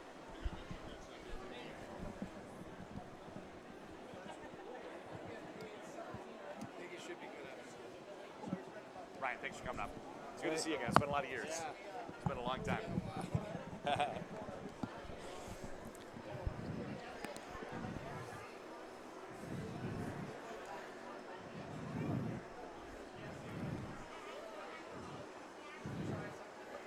All right, we're ready? All right, John Conley here with Ryan San Luis. So, Ryan, thanks for coming to Minnesota. Thanks for taking the skates off, running up between periods. So give a little look. We got our social media guys here going to take some pictures and get those spread across the internet. So, whoa. Wow, you guys are shorthanded. The double minors on the board. We'll get back to that. Lance and I'll talk that when we come back on. But part of the national team, congratulations. We crossed paths years ago back in Florida before your dad retired. So when you get on the national team, I see your schedule, a lot of USHL games, some international games. And then these two, what did they tell you about the trip to Minnesota to play 2 high school all-star teams? I personally love the trip. It's just getting us ready for the USHL and harder competition than our whole team's used to before. And it's just a good way to get the legs going, get everyone back into game shape. So you guys had a great first period. Obviously, things went your way. It was a shorthanded goal that really kind of allowed for the separation. So what are the game thoughts? You played in a game like this yesterday, and that was 5-2 final for Team USA. And this one is at the end of one. You guys are up ahead by a little bit. So what are your thoughts about the game so far, and what do you attribute getting out to such a good start? Yeah, I think our speed is definitely what identifies our team. We have a lot of speed up front, so such as a short-handed goal, we use our speed to generate those opportunities. And then for the game moving forward, I think we just got to keep the gas on the pedal, can't stop doing what we're doing, and eventually it'll just end the game, and hopefully we got the win. You're not talking my language all of a sudden. I was going to ask that you not keep the gas on the pedal. I can't keep up with the play calls. Some of the goals you've had have been very quick passes in succession, and you guys have really converted on some very nice plays throughout this weekend. So congratulations to you guys on yesterday's win. Looking forward to seeing the last two periods, and best of luck the rest of the season. Thanks for coming up. Yeah, That's you. Ryan San Luis, number 46. What, next year you get a low number? Yeah, right? Yeah. So 1 through 30 for the U18s and U17. So thanks for coming up, Ryan. Yeah, thank you for having me. All right, take care. Yeah. Let me ask you a question. All right, I Do haven't you seen like my hockey? other guest yet, so I don't know if he's on his. I'm Coach Lance from OnlineHockeyTraining.com, and I'm an off-ice stick handling and shooting specialist. I also heard people refer to me as an off-ice stick handling and shooting technician. How sweet is that? I also own the largest database of off-ice stick handling and shooting drills on the planet. Come to think about it, probably the whole universe. What I've done is packaged all the drills into easily digestible lesson plans that thousands of players from around the world have tapped into for guidance on how to develop sick mitts. If you have the objective to improve or have lofty goals to one day play college hockey, then you need to investigate who I am and what it is I do, because I've been teaching players how to develop elite level stick skills for over a decade now. Just head on over to OnlineHockeyTraining.com and see what you've been missing. Enjoy the game, and I look forward to working with you. Let me ask you a question. We had to adjust the camera. Carson's one of the taller players in this game. So you've played last year and before that for Blaine High School during the winters. Had a great season last year, state tournament. You guys were one of the favorites to win it. And then you get to play in the Elite League in the fall. And then these games are different yet, where you're playing a visiting team from the U.S. National Program. So any thoughts on this game, when you had it on your calendar, looking forward to it? Any thoughts about what it means to get a chance to kind of play outside the norm for a Minnesota high school player? Yeah, it's cool getting to play these guys, and you can tell they're obviously one of the best teams in the country, no matter how old they are. They capitalize on our mistakes. That's kind of why they have 6. We've made 6 mistakes, and they take advantage of them, and they're a really good hockey team, yeah. It's interesting to watch. I saw them last year, saw them this year. When the doors cracked open a little bit, they almost always seem to generate a grade A scoring chance. So that's the difference so far. Gameplay was much closer than the margin, but the period ended with a little bit of a fracas. And on the board right now, a double minor. So you guys are going to have some PP time to start the second period. So obviously looking to get things turned around. What are your thoughts, having been on the ice playing against these guys? What are some keys for the second period and the rest of the game? Well, like you said, that power play will be a big piece of it. If we can put 1 or 2 up on that, that'll help us out a lot. And then we just got to keep playing hard and try and limit those mistakes so they can't capitalize on them. Well, I want to thank you for coming up between periods. I don't want to keep you from being a part of that power play. Go get your skates back on. That's Carson Reichels from Minneapolis St. Paul Magazine and Blaine High School. Good luck the rest of the way. Thank you. Thanks. Let me ask you a question. Do you like hockey or do you love hockey? If you love hockey, why haven't we met yet? I'm Coach Lance from OnlineHockeyTraining.com, and I'm an off-ice stick handling and shooting specialist. I also heard people refer to me as an off-ice stick handling and shooting technician. How sweet is that? I also own the largest database of off-ice stick handling and shooting drills on the planet. Come to think about it, probably the whole universe. What I've done is packaged all the drills into easily digestible lesson plans that thousands of players from around the world have tapped into for guidance on how to develop sick mitts. If you have the objective to improve or have lofty goals to one day play college hockey, then you need to investigate who I am and what it is I do, because I've been teaching players how to develop elite level stick skills for over a decade now. Just head on over to onlinehockeytraining.com and see what you've been missing. Enjoy the game, and I look forward to working with you.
And we are back with second period action here. Between periods, there were 4 minutes on the board like it was a double minor, but I see that's now been reverted down to 2 minutes. So it's Roman Schmidt that goes off. There's also some other players in there, so I think there could be some offsetting minor penalties. What a coincidence, Lance. I think we have some offsetting minor penalties, coincidental, if you will. Oh, son of a gun. So Reichels is... Hold on, I need another headset. This is all sweaty. Well, we've got three. We've got three. Is that other one? Oh, I got three. Yeah. All right, I gotta go. God, I don't get paid enough. I don't get paid enough for this. So our between period guest is actually on the ice. So I've always try to make sure when you ask somebody for a favor, you're not imposing upon them. And when Reichels was here and the Zamboni was done, I was a little worried. But Reichels is on the ice opposite Gil Martin. And we got Boucher, Strachey, and Reshchik. So there was... Hold on. I was sorry I'm late. No, you're not late. I was just had a great conversation with former Minnesota State head coach Troy Judding. I had the pleasure to coach with him with some his boy Jackson, who's now down in Cedar Rapids. Prior Lake High School last year. Yep. He also played here in the high school elite league, but I haven't seen him. We haven't coached together in probably 6 years, so I had a nice conversation with him. He's out watching, I guess, a childhood friend of his son on the team. Crone? Is it Crone? Okay. Yeah. Richfield. Yep. So there we go. I don't know a Crone from Richfield, I don't believe, but I know the Judding family, starring in the 80s, Richfield High School, back when Richfield still was pretty strong. Oh, stick gets underneath Munson's foot, but no tripping call. So it's very important that they get some zone time. 20 seconds has already elapsed on this power play. They get the puck to Rose. Boucher with a great steal. Boucher used his reach to pull that one away. And one of the things I've noticed with Boucher today is he's physically really trying to assert himself out there. He's trying to body players, and I think it's evident that he's a pretty physically mature 16-year-old from the way he's playing today. Yeah, absolutely. Ooh. Short-handed, la-di-da-di. That's Red Savage with the shotty. All by himself, the assists go to nobody. So what was said by Reichels? I missed the interview. I'm old. I got to go use the bathroom often. He said that. We made 6 mistakes. They scored 6 goals. He said we can't make any mistakes, and that's one of the things that we talked about after yesterday's game and the pregame today. You don't have to give much of a crack. They just kick open the door, and there's been goal almost every scoring chance, and a scoring chance almost every glimmer of hope. So Red Savage enters the zone. This one's tipped out to neutral onto the stick of Behrens. Behrens hits coming out of the zone right onto the stick of Janicki, and now it winds up on the stick of Bassan. Bassan hits the leg pad and bounces back to Carpenter. Carpenter with a clap bomber and a wraparound stuff. Carpenter puts MSP Magazine on the board. That's a defenseman with a wraparound stuff at 1 minute and 12 seconds of the second period. Power play goal. That was a good answer after giving up a shorty early in this period, so we'll see if they can carry this on and get back into this hockey game. Rhyming with this on, straight in front of us, my Squirt carpool mate, Jeff Bassan, has a son out there, Jackson Bassan. I know you know Jackson Bassan. Yeah. I coached him in some youth hockey days, so always good for me. It's people say this all the time. The hockey world's pretty small. Like you get to a point, you're kind of one person removed from knowing someone. So anyway, my childhood friend Jeff Bassan, his son in front of us, Jackson Bassan, wearing number 8 for MSP Mag. Puck pops over his stick. This time he's going to get a chance to pull it off the wall. Arrives there same time as defenseman Strachey couldn't quite get that one up onto his stick. Now they play. Good play here to Hansen. Hansen, bobbling puck, gets around the defender, and denied. Huge save by Josh Seeley. Keeps this one at 7-1, but all of a sudden, an offense that had been somewhat feckless, they've got a goal and looking to add to that mark. Yep, and I said this yesterday. Second period is a huge period. You always want to play as much as you can in the offensive zone. You got the long change. You get these guys tired. That's when mistakes happen, and that's what they're doing right now. Shot whistles, and we got a head. Look at Strachey, takes him down. It's getting a little heated. Now Strachey's got to contend with Wolf.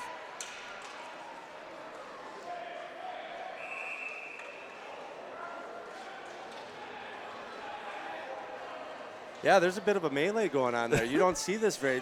Both of us are silent because we're like, seeing what's going on. I'm trying to figure out. What was it, Vin Scully? I don't believe what I just saw. So, there was a video that we played yesterday that showed some memories of their 2013 visit, and there was a fight. It was what would constitute a hockey fight, and I've seen some things today that make me think they're using the junior hockey rule book. Some face-offs have been pulled down in your own end when there's a penalty, not out to neutral, and then it looks like they're on a hybrid icing. So I know that's not in the youth hockey rule book. And along those lines, Lance, I think we're getting to a point where maybe there's a little bit more ability for kids. That's unheard of in a high school game right now, right? Right. You see some of those, headlocks, punches thrown, throwing guys down, and there's going to be a possibility of supplemental discipline missing multiple games. Like high school is pretty cleaned up. So anyway, we've got a lot of people paying a visit to the lovely ladies that are, what do we have, an EMT and a door operator on the got USA side, and a guy there to get the door. We got 5 in the box, 3 for white, 2 for orange. Okay, there's not 3 for Minneapolis St. Paul Magazine. All right. So I got a question for you. Where, since we got a little time. I have an answer. Chances are it's wrong. Okay. All right. And it's a hockey-related question. Where was the Zamboni invented? I think in California. I think his name was Frank Zamboni. Son of a gun. It was Frank All right. Zamboni, but he actually was born in Eureka, Utah, but it wasn't invented there. Okay, so who's the first player out of the ECHL, what they used to call the Coast, to reach the NHL? All right, tough one, right? So now there's over 500, but it was at one point unheard of. So there was the first guy. Who's the first player to tie their water bottle, bring their water bottle out, and put it on top of the goal during a game? Gilles Melange. It's the same guy. Oh. It's the same guy. His name's Scott Gordon. I think he's assistant coach for the but he's the answer to like 2 strange trivia matters. So he's I think he was assistant coach for the Islanders, but he was the first player. He's a goaltender that played in the ECHL that reached the NHL. But when he was in college, I think it was a game, and it might have been Chris Terreri. There was a couple guys that just said to each other, let's bring our water bottles out and put them on top of the goal. Now you teach shooting, and one of the things you teach kids to do is juggle the water bottles. Like, send that thing flying. and you wouldn't, like, we didn't grow up juggling water bottles. There was no water bottle to juggle. No. Yes, that's putting it where Grandma hides the cookie jar. Thin mints. Squirting the cherry up. Okay, so with 2 minutes elapsed in the period, 2 minutes goes on the board. It's actually MSP Magazine that is getting the short of this, some multiples, so offsetting lots of people in the box. But it is a power play opportunity for Team USA. They're working the perimeter, but lose the zone. Out to neutral, this is Behrens. Behrens on retreat, takes it down to his end line, goes behind the goalie. Doesn't look like anyone got kicked out, does it? Oh, no. That's Oh, you're old school. Got to be chiclets on the ice to get kicked out, huh? Not in a game like, the stick breaks. You know, it's funny, when we played, sticks broke a lot more often, and they weren't that expensive. And, now sticks don't break as often, but they are much more costly. Breakaway opportunity for Thorson. Thorson coming in all alone. Tries to get to his backhand, tips it off the post. Rebound opportunity into the back of the net. Dulac with the shorthanded goal. That was sweet. I want to get the audio clip recorded where your video where you say, how sweet is that? That was a how sweet is that moment, because that was just a great goal. There was a puck turned over. Like now all of a sudden, little bit of a breakdown, and the puck's in the back of the net the other direction. We haven't seen yet this weekend, but the puck kind of gets away from the defender out top, and it was all Thorson could do to stay enough ahead, using his body to protect the puck to get a shot off. He hit the post. He got it over to his backhand, chipped it off the post, and then I think all of us were wondering, is the player going to be able to get there in time? We see a loose puck. We see a goalie. Is the orange jersey player going to get there in time? And he just got his stick on it to get that one pass. So shorthanded goal of their own, and it is now 7-2. And look at this head of steam coming up as Rose dipsy angle out of the corner. Loses the puck, however, as Jack came in to help out Aiden Reschuk. Jack, a little back pass to Pastajov. Pastajov through the neutral zone. Gains the blue line, taking it in wide and bodied out into the corner. Good defensive play here from Evan Murr. Working the perimeter, Strachey to Reschuk. How's Strachey on the ice? He just... I'm speechless. Lance. They got 3 guys in the box, but I don't know. I don't know who they called what on. I'd love to see the game sheet. Yeah, we don't have that information readily available to us, so we apologize. I just tried to figure it out. I've known Ethan Strachey since he was 10 or 11 years old. All right, we're all great evened player, up. doing real well. Yeah, penalty expires, and saw him with the headlock. I thought he would be one of the players that went off in the offsetting minor penalties. Strachey out to neutral zone, has a bounce off his stick, chipped in by Peters. Strachey pulls it up in front of the goal. Counter move, double forecheck from 2 orange jerseys, forces him to ring it along the boards. They lose possession. Out top to Tussey. Tussey with a shot steered wide by goaltender Josh Seeley. And, you said after the period, Lance, are they going to be able to maybe crack the seal, turn the tide, get things going? They've got an even strength goal, a shorthanded goal. They've scored 2 goals in the first 4 minutes, 35 seconds this period. Credit to Coach McAlpine, his staff, and all of the kids on the bench. They're showing some fight here. They haven't given up. Did you mention they just killed the penalty? They just killed the penalty. Yeah. They're doing a great job. Chipped out a little bit too far for Savage. Gilmartin, this one goes for an icing call. So did you ever play with hybrid icing? You guys had to race for the puck in the NHL when you played. No. They still had the red line. Did they take the red line out? I think they did, and when they did, I was really mad. But when you played, the defenseman defenseman had to race for the puck. Yes. Now if the defenseman's going to win the race, they don't make him race anymore. Yeah. And if the other team. So I think we've got hybrid. It's much safer. You don't have those collisions down along the end line. Shot is whistling wide and out to the neutral zone. Strobel tries to get around Martin, centering pass, trying to get it to Crown, can't quite get it on his stick. You could see what he was trying, and he did everything he could, but good play there to break it up from defenseman Jacob Martin. He was reaching for the cookie, just couldn't grab it. Luke tips it over to Gilmartin. Gilmartin chips this one, but it gets out to the neutral zone to Martin.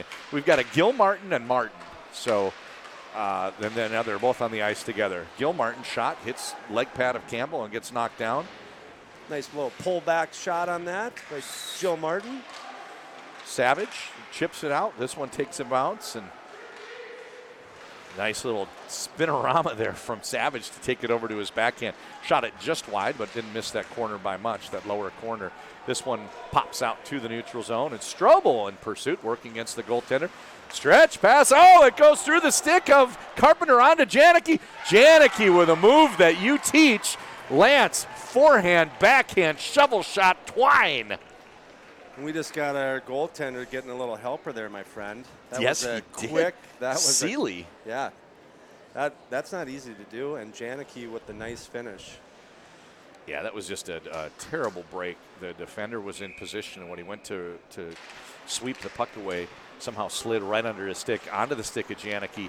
Forehand, backhand, shovel shot, beautiful goal. 8-2 is your score, and we've still got 34 minutes of play left. Lucius working against Carpenter. Lucius comes down to the end line, ridden off the puck in the corner, and this one pops out to Gallagher. Gallagher can't quite hold the blue line, but he never really lost possession. Circles back, and nobody behind him, turns the puck over. Carpenter, he's got a centering option onto the stick and shot just wide by Dulac. Good centering pass there and a good shot from Dulac. Yeah, good push across by Seeley to make that save. Oh, Jorgensen enters the zone, got around the defender. Back of the net, Jorgensen, 8-3 is your score. MSP's not going away. Wow. There's been a lot of goals here. This is something else. I'd like to break that one down and try to make sense of what happened. The defender actually got held because he was marking one of the orange jerseys out at blue line, and then the overlap play, streaking in to grab that puck. Little blue line pick. Blue line pick. It was a pick. That's what it was. It was like a basketball pick that worked. So Jorgensen, center spot with San Luis, 8-3 is your score. And boy, if somebody was donating or taking a shot every goal, like if there was a charitable donation, it'd cost you a lot more than you thought, or if it was a drinking game. We've had 11 goals so far in 27 minutes. Yeah, we got a lot of hockey left. We could still have over half the game left. Yeah, I'm going to lose my voice with these goal calls, so you're going to be on your own for the third period. No. I'll get someone else to do it. That's fine. Get somebody competent. So D-to-D pass here. Barron snap pass to Duke. Duke straight off of his stick onto San Luis. San Luis waiting. He's got Seganek pinching and took the shot option instead. Batted out to the neutral zone. 2-on-1 the other way. They call a hand pass. Wait a minute. Lance. I don't know. Which rule book are we using? Yeah. He was in the defending zone at the AC hockey sign in front of the Team USA, and he batted it, did not close his hand. You can hand pass behind the blue, I thought. I think in at the every level. In the in defensive zone. Yeah, but the puck was retrieved by. Oh, you can't do it out of your zone. That Yeah. must be it. Good point. I don't know. I'm spitballing. Good here. point. I know you can make a hand pass in defending zone. That's a change from when we played. Yeah, I think that because they took possession of it outside the zone, that's why it was called. That makes sense. You can't. Oh, jeez. What a terrible break. He was on the ice spinning, took a swat at it, and it comes out onto the slot. Duke, little dangle right through Hansen. Oh, wow. It's great defensive play there. Great Little- defensive play to get little the body Patrick- on him from little Munson. Patrick Kane-like. Out to the neutral zone. Luke, short pass. So that makes sense. You have an explanation that I'll go with. You can make a hand pass on your own end, but you might not be able to set up guys outside your own end. Maybe we can have a referee comment in the comments and let us know if we got it right. What does the NFL do? They got that guy that retired as an official. They always ask him. We don't have that production element, but we could benefit from it. Strachey, one tick up to San Luis. San Luis with Duke. Duke into the empty net. Goaltender couldn't quite get over fast enough. Duke from San Luis. I'm not sure who touched it on the boards, but it came from Strachey. 4 guys touched it. They got a whole 200 feet and into the back of the net. That makes this one 9-3. You know what? In all these goals that have been scored, they've been some pretty sweet ones. Great passing plays. I mean, awesome. Without a doubt. I feel like I'm watching back in the old days, the old NHL All-Star game when, it was just kind of the goalie's nightmare where there was just juicy scoring chance, one after another, and not a lot of that anybody could do about it. Team USA enters the zone, backhand pass, good save there. Savage spun around and took a nice backhander off the rebound, and Weiss made a nice save there.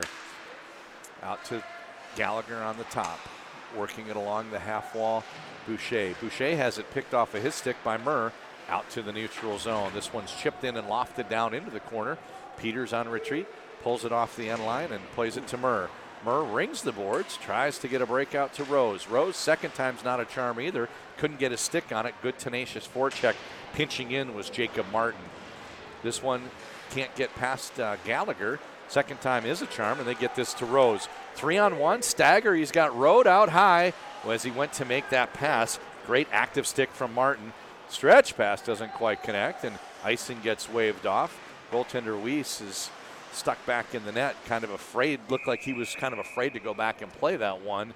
And just a sitting duck there as the Team USA player is able to make that centering pass. I don't know why he didn't play that.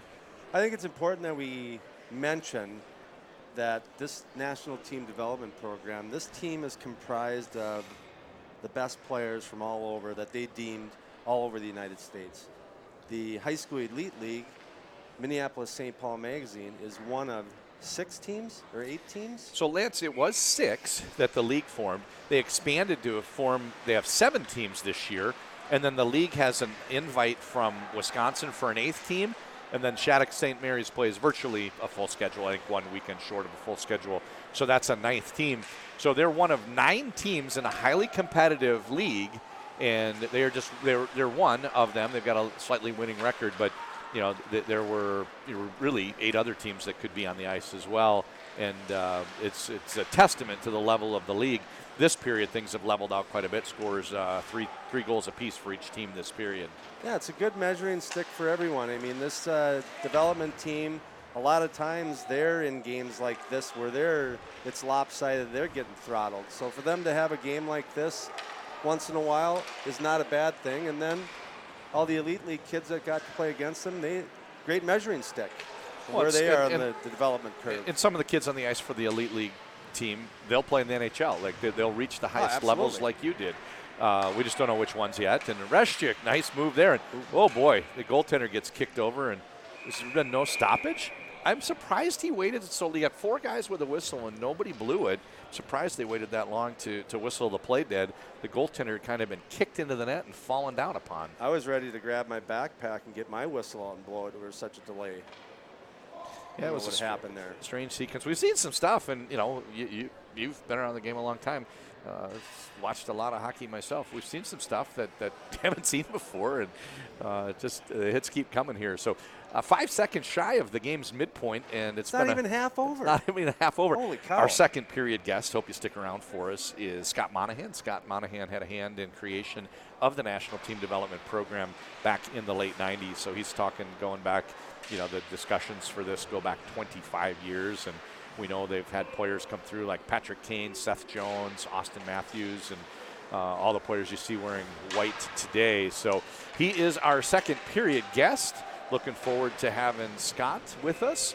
Let's get back to the game here. Down behind the end line, forecheck opportunity for MSP Magazine.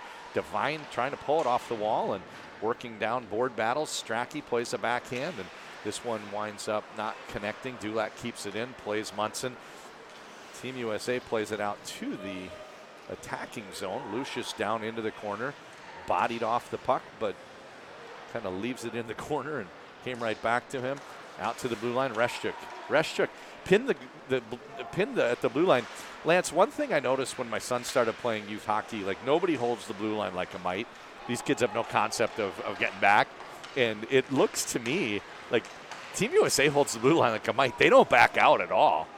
Well, look how confident USA is. I mean, they're deep in their defensive zone. They got two forwards. San Luis, beautiful individual move. They stretched the ice. The pass came from just across the goal line and straight to tape right at the blue line. San Luis entered the zone, had to contend with the defender, but managed to wiggle free, pulled it over, forehand, backhand, and slid it up over the goaltender. 10-3 is your score. A beautiful goal by Ryan San Luis. And I didn't catch the assist, but it came out of the far corner and really using all 200 feet. Credit Team USA with what you described, you said earlier, another nice goal. So I online hockey training, my off-ice stick handling and shooting program company. I post on Instagram every week. Sundays, which is today, is don't forget to rock the backhand. Thank you, Marty St. Louis, for rocking the backhand this Sunday. Ryan St. Louis. Ryan. Marty. I know his dad. Marty's in the house. He's in the house. Marty's in the house. He's in shape, that guy. Looks like he can still play. It's funny. Somebody came up to us at break. They looked at you and said, "You're in shape. Looks like you could still play." I've been doing a lot of calf raises lately. Yeah. I showed up with the Coke Zero and a donut. He shows up with water, muscle milk. And my wife made some chocolate chip banana bread. Banana bread yesterday, yeah. I got it today, too. Oh, yeah. Rode wins the faceoff. Clean back to Wolf. Kept in. Power play opportunity going off is Jacob Martin. Power play opportunity here for MSP Mag. Oh, that was a weird one. Reichels made the pass down the blue line. It kind of got caught up in the toque, and they had to give up the zone. Munson never lost possession, but they did have to break out back into their own end.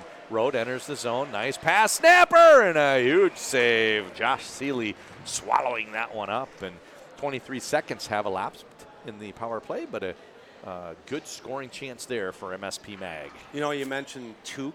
I haven't heard that word in a while, and since I lived up in Canada for 5 years, completely different meaning. Oh, yeah. Here in Minnesota, it's the skate holder, the plastic part. Up in Canada, it's a hat, toque. Got to get my toque. It's cold out.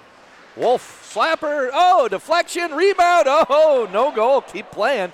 Over on the half wall, Munson plays out to the blue line. Rose kept in by Wolf. Wolf chips this in deep. Down behind the end line, Reshchuk fans on it. Second time's a charm. Chips it over to Behrens. Behrens up the wall. Onto the stick. Who's 36? Is that Pastajov? Gets it up to Janicki. Janicki, Pastajov. This pass doesn't quite connect. Over the stick of the defender, Reshchuk, and unable to clear the zone. Team MSP Mag is pinned back into their own end, and the clock's a dwindling. Just 55 seconds remaining in this man advantage. Ooh. Yeah, Munson's going off. So how old were you when you had your first toques? Oh, that goes back a lot of beers ago. I was a squirt. We're the same age. So I was second year. 51. Yeah. So I remember steel blades and then got the toque, which the selling point was it was supposed to be a lot lighter. And they broke occasionally when we were kids. I think they're better now.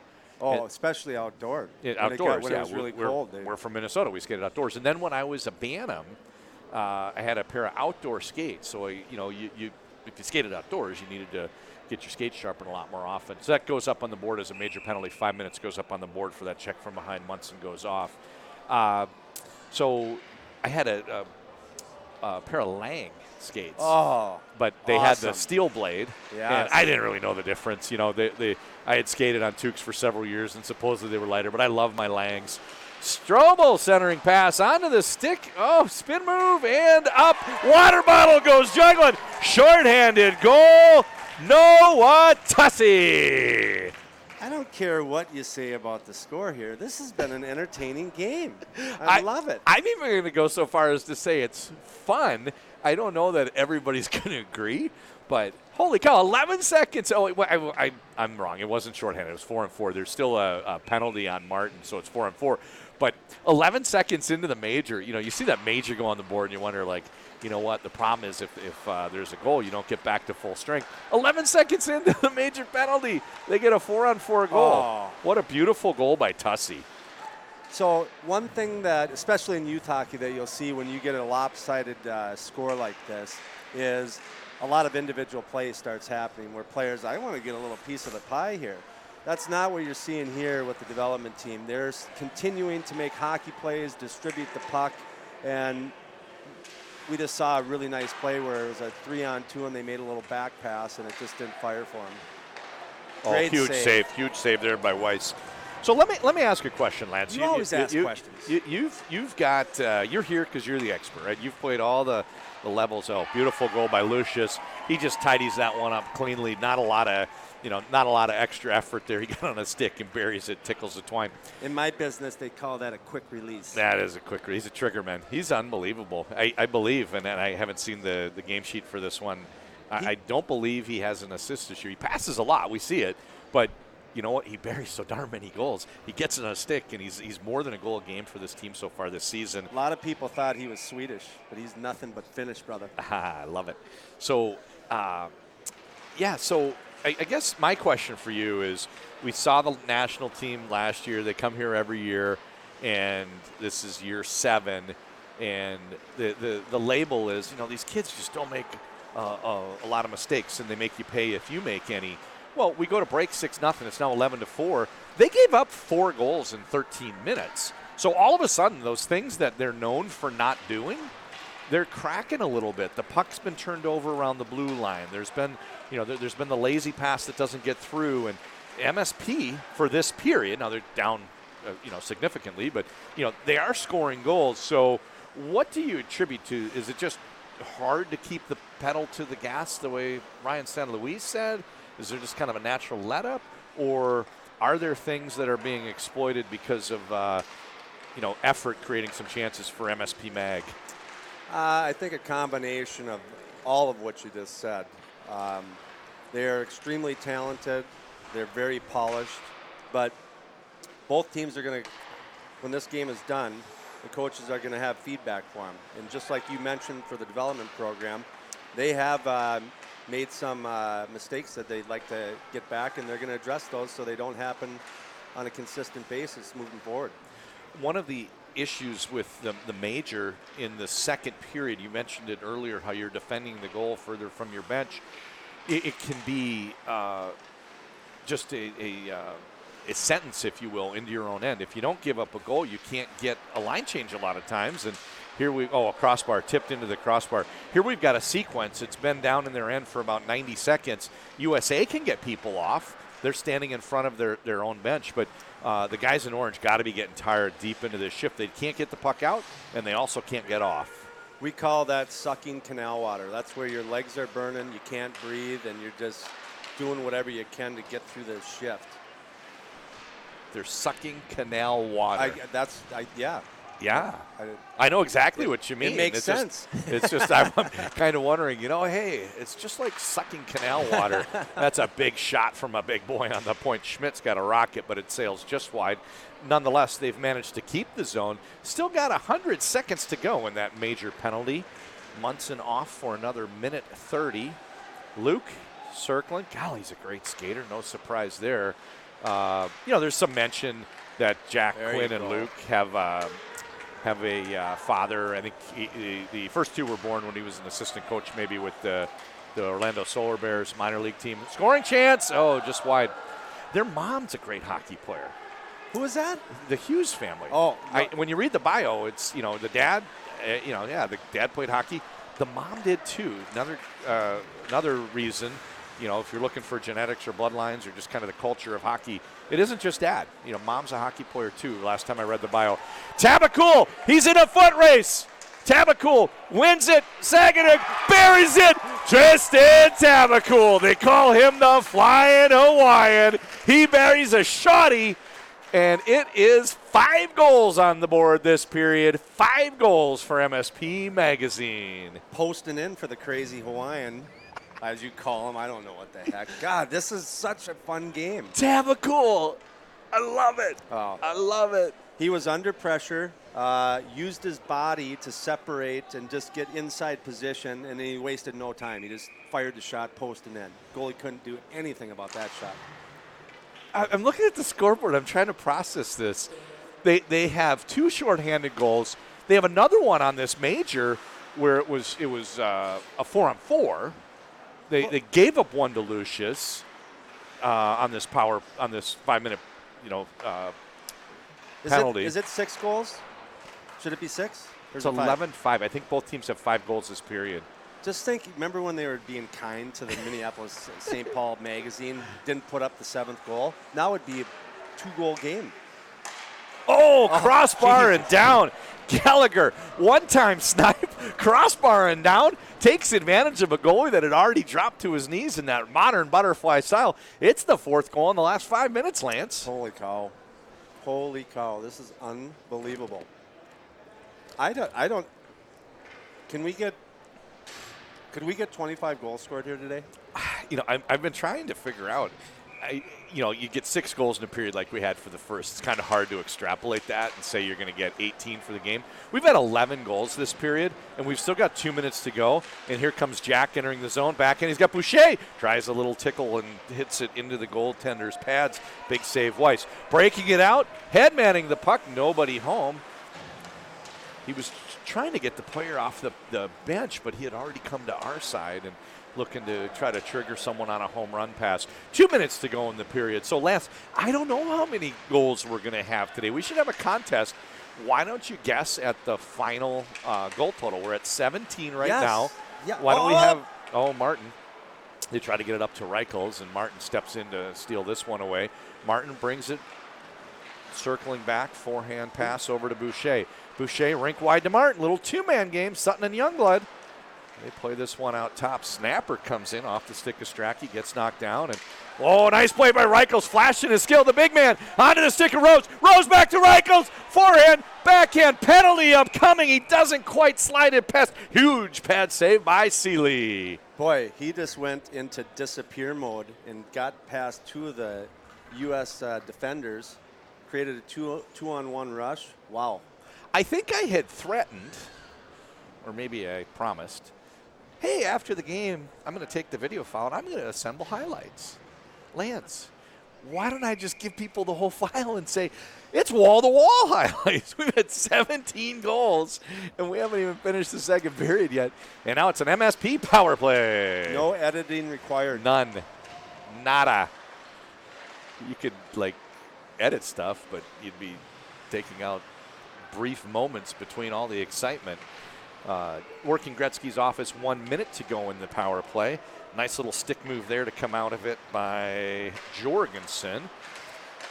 Jorgensen gets it back, fakes the centering pass, goes back out down to the half wall. Walking it in is Hansen. Hansen, bit of a guitar solo, plays a backhand pass to Wolf, who keeps this one in. Down low behind the end line. Sweeping in, Thorson.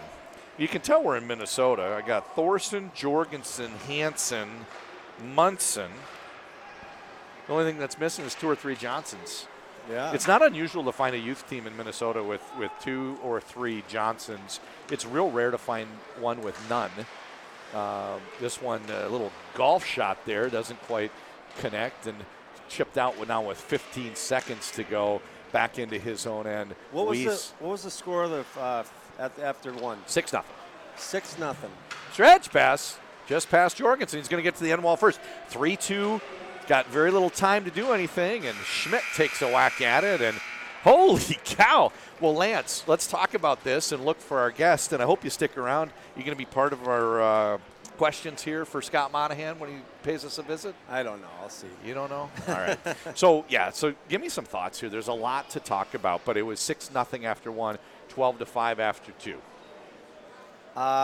Boy, again, you look at this score and you'd say, wow, what a boring, stupid game. It's been really, really fun. It feels like lacrosse. You know how the goalie's not expected to stop anything, and if he ever makes a save, it's a big deal in lacrosse? I've never seen a lacrosse game. It's on TV sometimes. I've never played lacrosse. I'm not super familiar with it. But, you know, what happens is games end up in the double digits. Like, you know, 13-12 is pretty normal, even for high level. And that's what it feels like, is there's just no end in sight. So we have our guest here. Scott Monahan's going to come over and join us. And, Brett, you got a commercial you can cue up while we get him mic'd up? So we're going to run a quick commercial and we'll be right back here in a moment with Scott Monahan.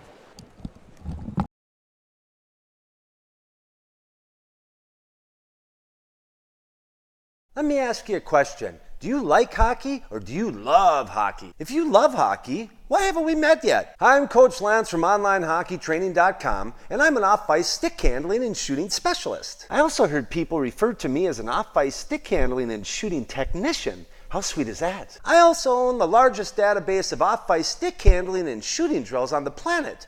Come to think about it, probably the whole universe. What I've done is packaged all the drills into easily digestible lesson plans that thousands of players from around the world have tapped into for guidance on how to develop sick mitts. If you have the objective to improve or have lofty goals to one day play college hockey, then you need to investigate who I am and what it is I do, because I've been teaching players how to develop elite level stick skills for over a decade now. Just head on over to OnlineHockeyTraining.com and see what you've been missing. Enjoy the game, and I look forward to working with you.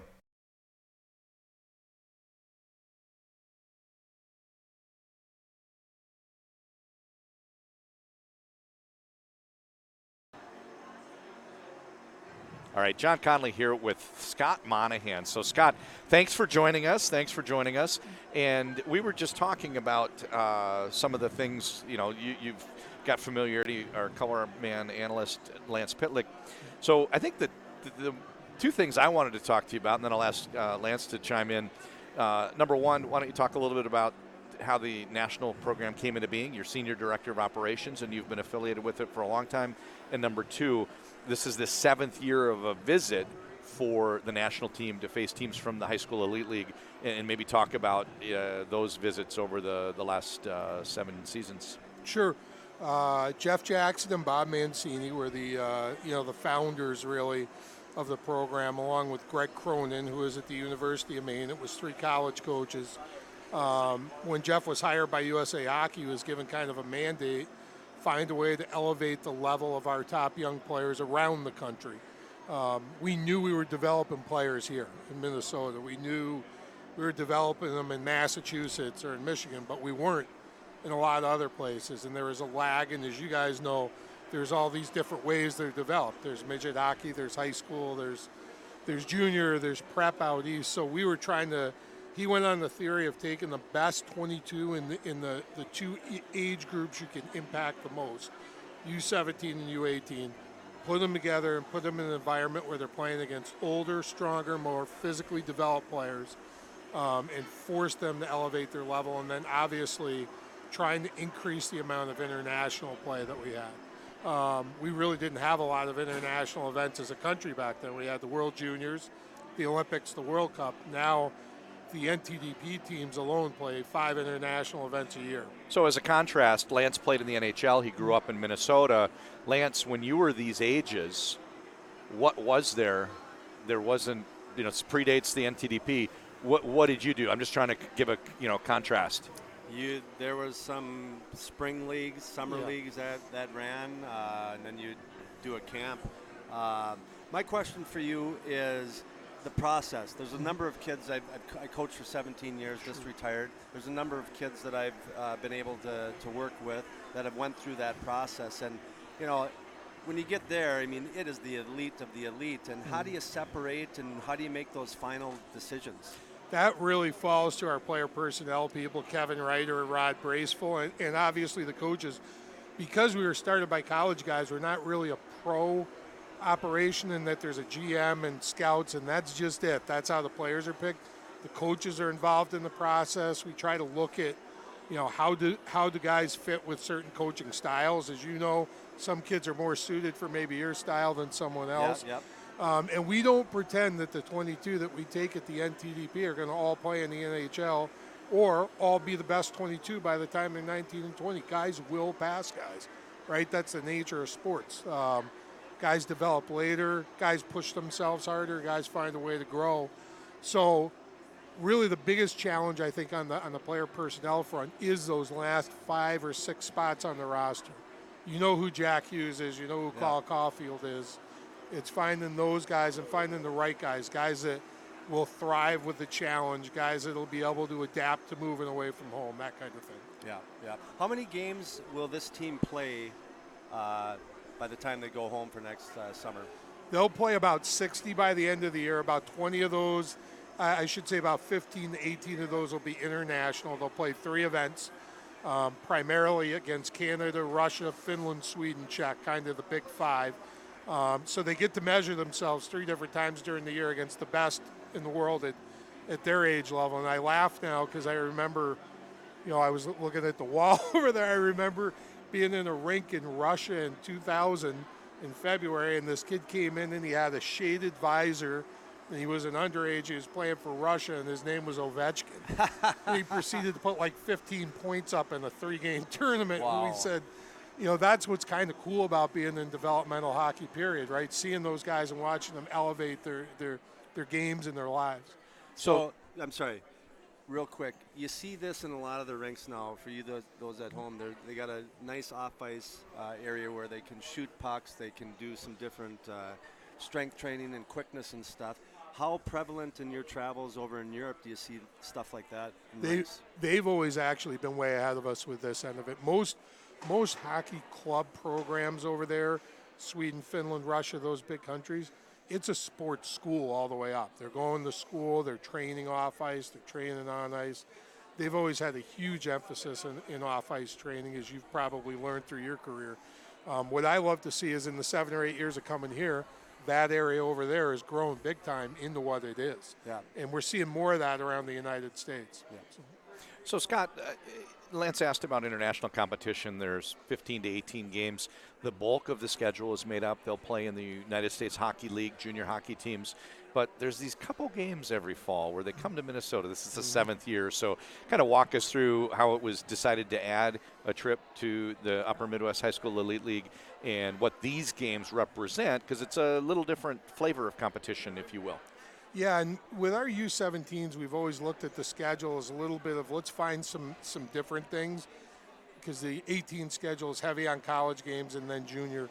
So early in the year, we've always been looking for stuff. So we picked up a couple of games with North American League. I think it was about 8 years ago we were talking, and Jimmy Johansson, my old boss, God rest his soul, was the guy who kind of came up with the idea with Bo Snuggerud and Mark, and said, hey, you know, what if we brought our guys up and played a couple of games? And I was saying to you, our guys spend the whole year playing against guys that are older, stronger, faster. This is an opportunity to play against very good competition that's near your own age group. Yeah. And that's good for our guys. And the games historically have been very close. Last year, 2 one-goal games. I think the year before there was a regulation tie. Year before that, the 2000s came. They lost both games. But what are we watching right now? It was 6-0 after 1, 12-5 after 2, 17 goals. I look at junior hockey and get some games might be 1-0. The game that just played was 1-0 in this league. 17 goals in 2 periods. So what is going on? I don't know. And we were laughing. Ben Hankinson said hello, by the way, because he said it was 6-0 at the end of the first, and it's 11-5 now. But it feels like the other team's coming back. It's the same score that it was at the end of the. But we, you know, we've been up here and gotten beat pretty good a few times too. We were talking last night back at the hotel, the 01s, that mighty age group that just came through for us, that's maybe one of the better birth years in the history of the country, came up here and struggled. The regulation tie. Struggled to win. Who knows? Is this a really good group, or is the Elite League team just having a bad day? Yeah. There's a little bit of everything. Yeah. Right? Well, it's been fun to watch. We talked about maybe editing a highlight video and then just realized, why don't we just say it's wall-to-wall highlights. We've had 17 goals and 40 minutes of play. So any final thoughts, Lance? Any questions? What's the over-under? I got 25 that we're going to get to put up on the board. You think we'll get there? We were talking 20 down there. I think it'll just depend how many more penalties get called, maybe, the power plays. You know what I'd like to see, what I've seen is that when you get into these type of games, a lot of times it'll go to individual play. They're still distributing the puck, making beautiful plays. I just love to see that. Yeah, no, that's great. Yeah. Well, Scott Monahan, he is the Senior Director of Operations. Did I get it right? Yes. For the U.S. National Team Development Program. Been involved for 20-plus years in that role. Yeah, 23, 24. I've kind of lost track, which means I've been there a long time. Yeah, and the program came into existence in the late 90s, so really been around for the entire run of the U.S. National Team Development Program. We've got one period of hockey left here, and I want to thank Scott for taking the time with us today. Let's go watch this third period. Thanks for joining us. Right on. Thanks, guys.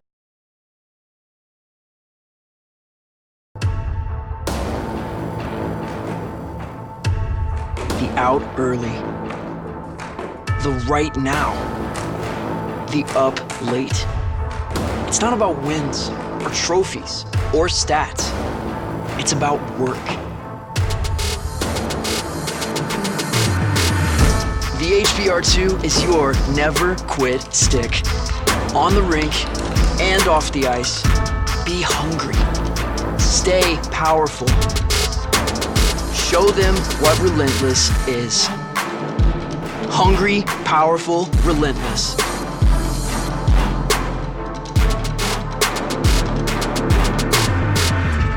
Discover elite gear at amazing prices when you buy direct at store.stx.com.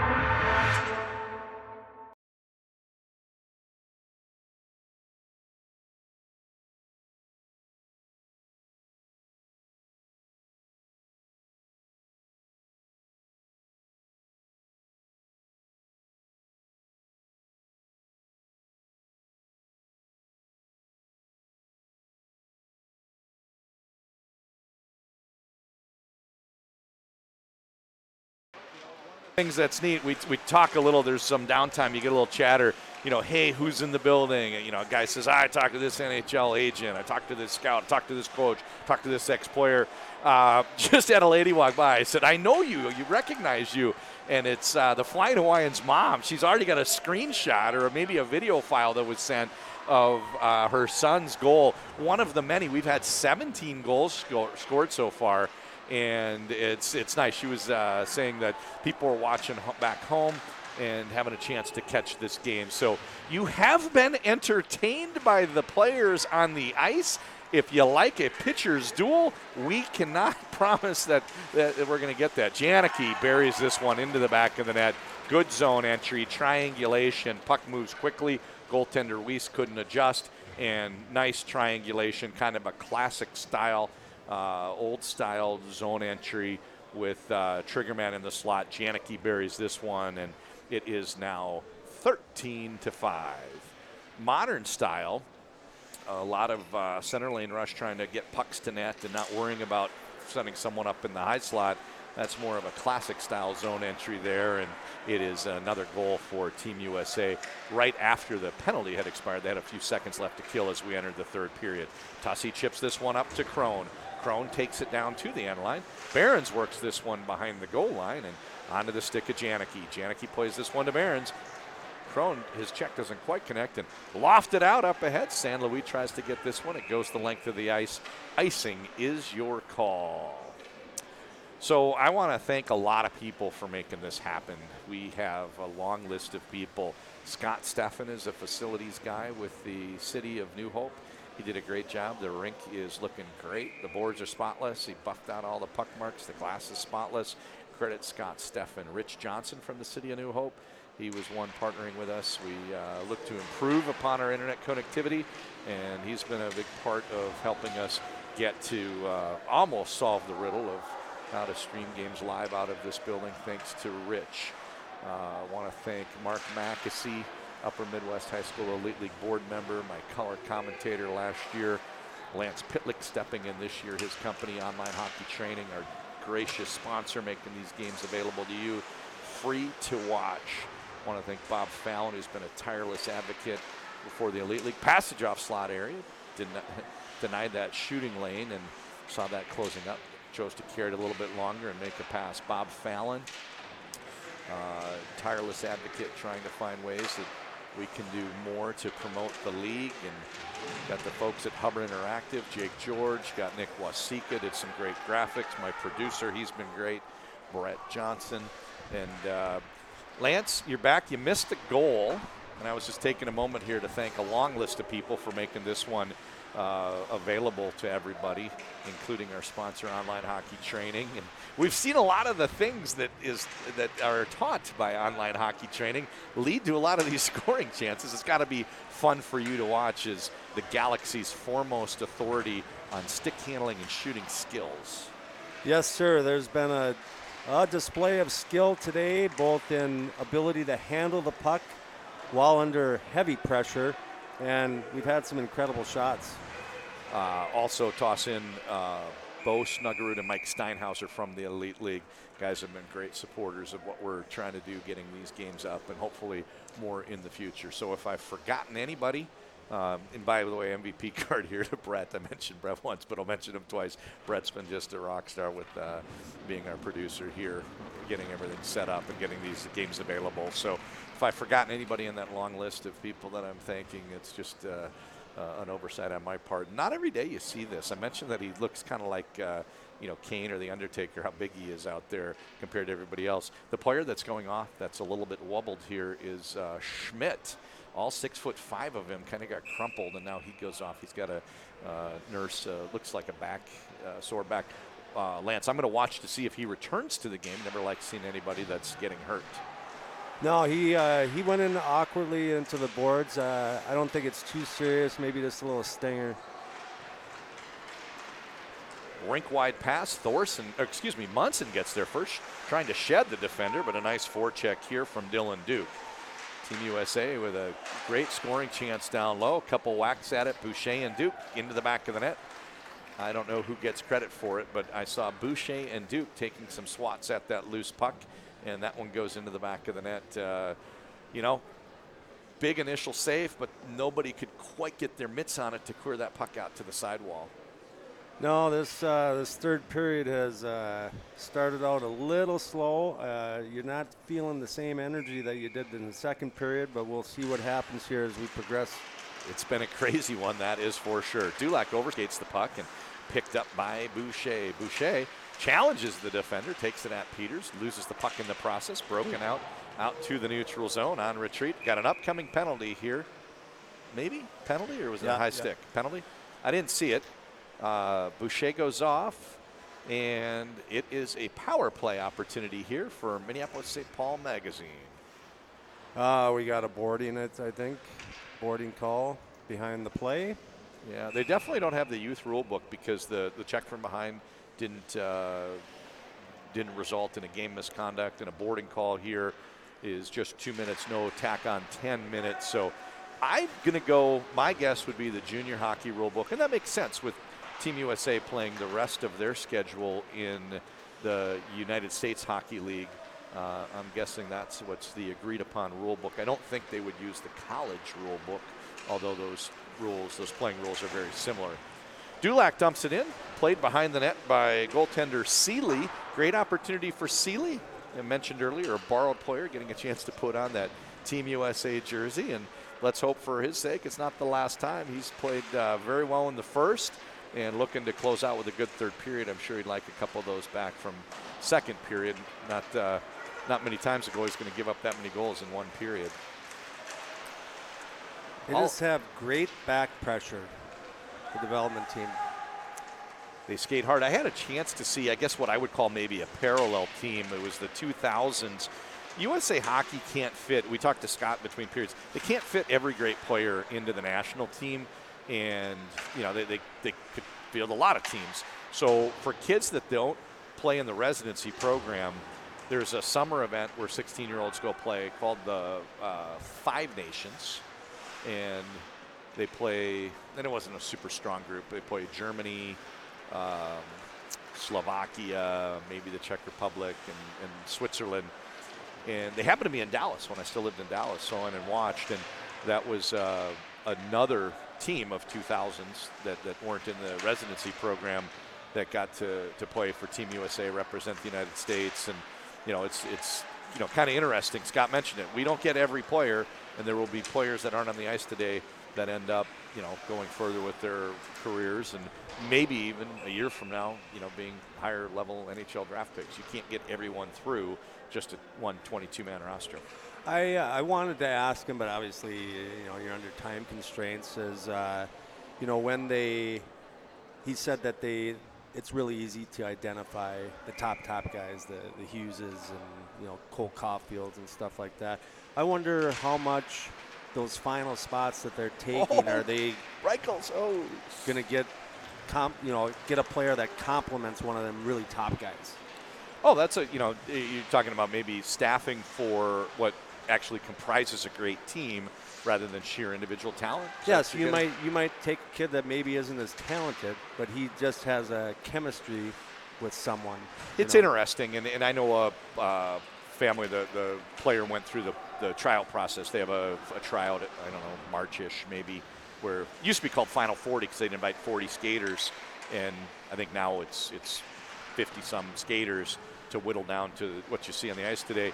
And this is coming from a family whose player went through the tryout process. I'm not saying it's coming straight from the coach's mouth, but there was a sense they were looking for 4 left shot defenders, 4 right shot defenders. So to your point, if it's 3 and 5 for the 8 that they identify, the sense was that they may not take 3 and 5, maybe the 4 and 4 to balance thing out.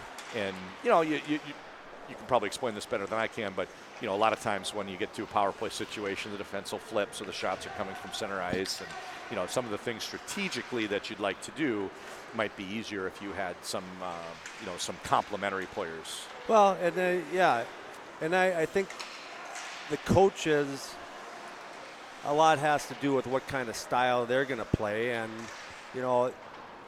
some people from the outside might look at the final. Duke to Pastajoff, home run. Pastajoff breakaway. Oh, tries to go 5-hole. Huge save there by Weitz. It's interesting. You see kids try plays like that sometimes, maybe in a late desperation mode or in a high school game and maybe even a youth game. But how often do you see a flat pass delivered that's about 100 feet right to the tape and the puck settled immediately and the guy not lose any momentum? I mean, it's one thing to identify the passing lane, but then to deliver a pass like that was impressive.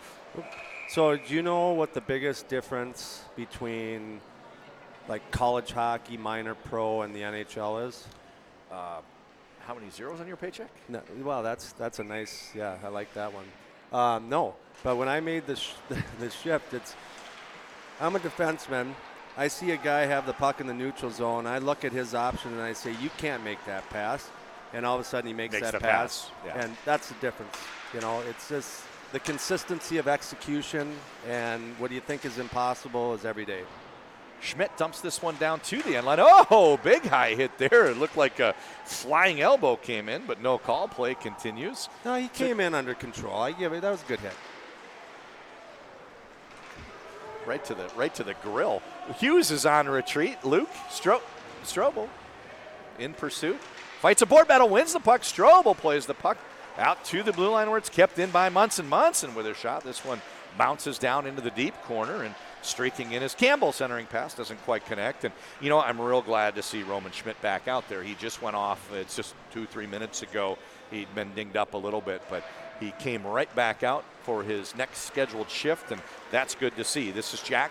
Gains the zone, pulls it out wide. Snapper straight into the goaltender, and a nice save there by Weiss. Face-off now comes to his right. How long ago did New Hope Arena put this off-ice area in here? The house that Lance built? You're asking me questions about the house that Lance built? Well, I don't know. It's a good question, and one of the things that you talk to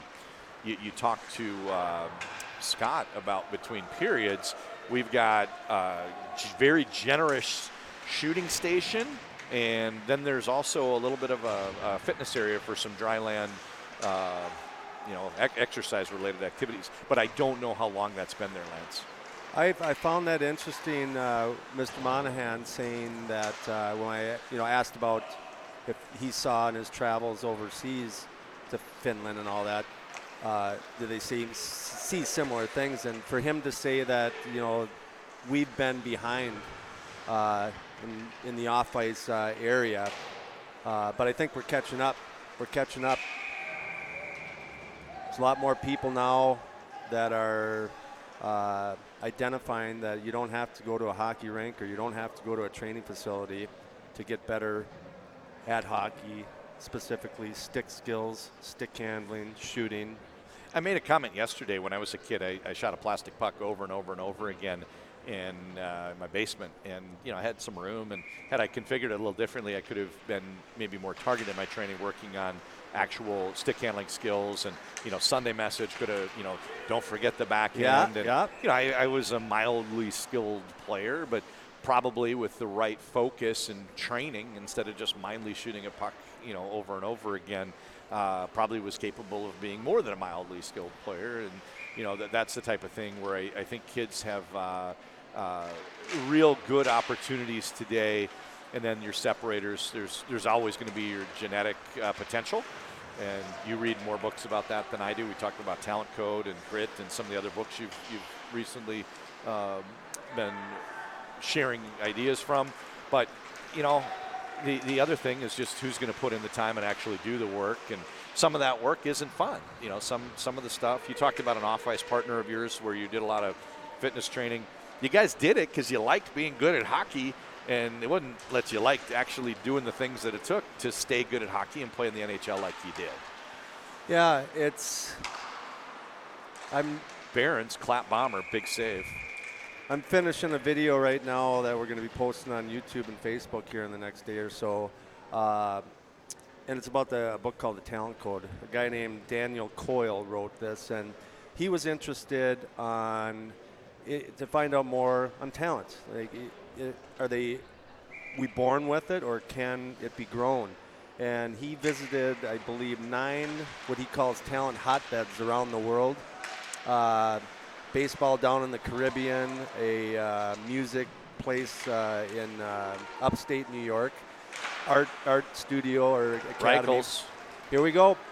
Rose. We'll get back to that in a second. Reichels, Rose. Oh, he took the shot. He had a little bit of a shooting path, but the big man, Roman Schmidt, got his leg pads in the way. Penalty upcoming, and it's a power play opportunity for the MSP magazine. Yeah, we got a cross-checking penalty. Back to the Talent Code.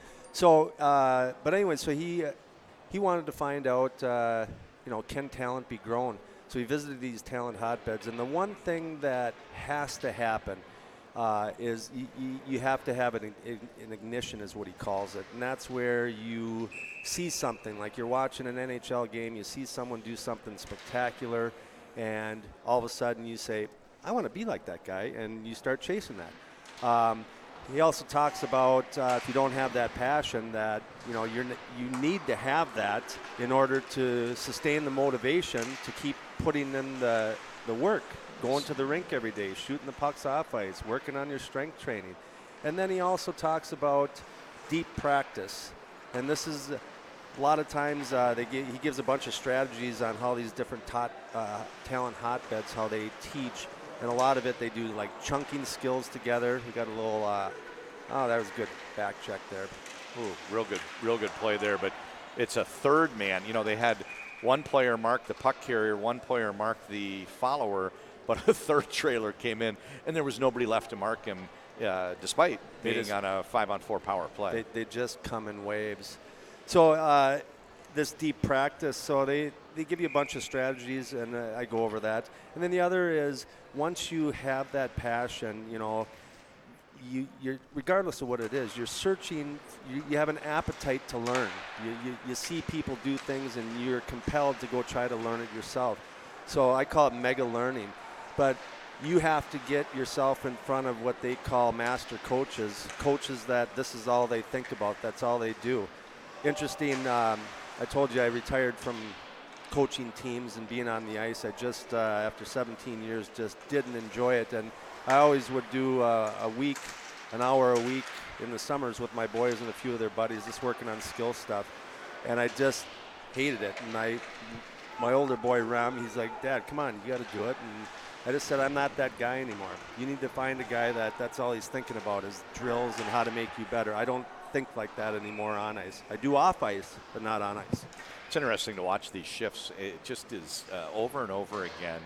The players from USA are doing a good job of getting in passing lanes. Passes aren't connecting because they're not so worried about, hey, what happens if I don't get in and break up the play? They really aren't worried about what happens behind them. And that gives them the freedom to challenge and break up almost all of these passes the last few shifts. Any pass of significant length, somebody's in there breaking up the play. So very fun for me to watch if we break down the details of the hockey game. Power play opportunity for another 15 seconds, played back to a flat-footed Peters. Peters couldn't quite get in on it because he was already trying to assume his spot back on the blue line. So, Lance, we're going to talk last 7 minutes, 21 seconds here about the game, but before I get to it, just to kind of put a period on your thoughts, he's Lance Pitlick. Lance is a gentleman who created a product called Sweet Hands. It's the blue thing that you stick handle through, and that morphed into a company with a lot of, I guess you'd call them, what's plural of apparatus? Apparatuses? Training aids. Training aids. So there's a triangle that'll bounce the puck back to you. There's shooting targets, and et cetera. So they're kind of ubiquitous. You'll find them in kids' garages.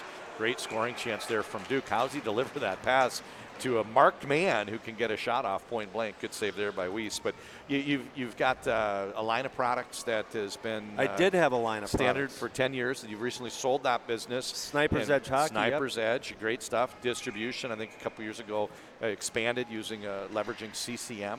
Yep. I know I bought directly from you, and next summer I saw them all over the place with CCM logo. So that's something that you did with some equipment, training aids. And then now today it's spending time. People could work with you, learn more about that at onlinehockeytraining.com. OHT is the company, and you have really made your life's work leveraging your background as a player. And I didn't leverage anything as a player. Okay, this is all stuff that I learned after I played. Puck pops out past Strachey. He recovers just in time. Turns it over to Hansen. Hansen comes in and fires it just wide of the mark. Cole Hansen from Blaine. Great scoring chance there on a solo breakaway. I think that nicked it off the post a little bit.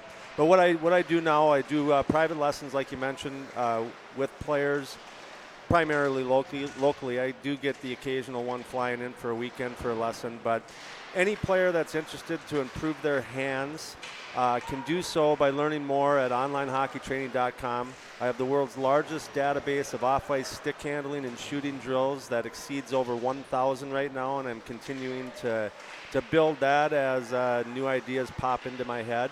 But you can check out and learn more about me and what I do at onlinehockeytraining.com.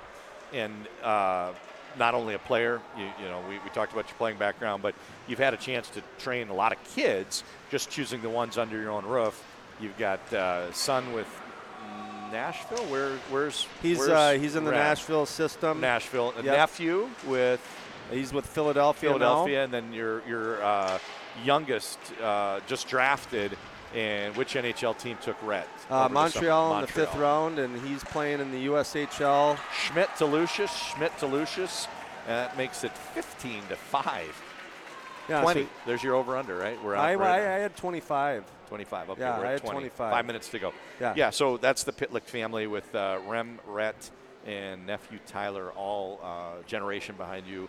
You know, still playing, doing very well. So certainly examples, some of many that have benefited from the work that you put in training kids on shooting and stick handling skills. So let's get back to the game here. We've got 5 minutes left in the national team's visit this weekend. Shot comes from the slot area, passage off, rebound left down low. Lucius taps that one in, and he's got a lot of goals in this game and a lot of goals this season so far. Lucius, just a monster out there offensively. all he does is score goals, and you kind of wonder, is there any end in sight? What do you think about, when you run up the ladder, kid looks like he's got an awfully bright future? Yeah, I mean, Mr. Monahan said, you can't predict who is going to make it to NHL. They have the majority of their players committed, but they do have some that aren't committed to Division I schools. They pick quality kids that they feel, like he mentioned, can be away from home, can handle the travel, and playing against older, stronger, faster players. So I don't pick the team, but I call it like I see it. Lance, one of the things that Mark Mackesy and I talked about in the pregame, a recorded interview, was if a kid goes through the program successfully, it's not unusual that a younger sibling would as well. So some examples, Seth Jones went through, younger brother, I think it was Caleb. Then we have Pastajoff in the game today, 2 older brothers. Luke Hughes, 2 older brothers. Chaz Lucius is a 2003 born playing in this game right now. There's another one at home, 2004 born. I don't want to get ahead of myself, but wouldn't be surprised if he's wearing some red, white, and blue next year, having a brother that's doing this well in the program. Cruz Lucius, another very good player from the same family, and he's doesn't play the same style. He's kind of a setup man. Everybody would love to be the trigger man on his line. This is kind of like comparing maybe Adam Oates to Bob Joyce from back in your era. Well, I'm wondering if if USA Hockey is contacting the Hughes family and seeing if they're maybe thinking about having another kid.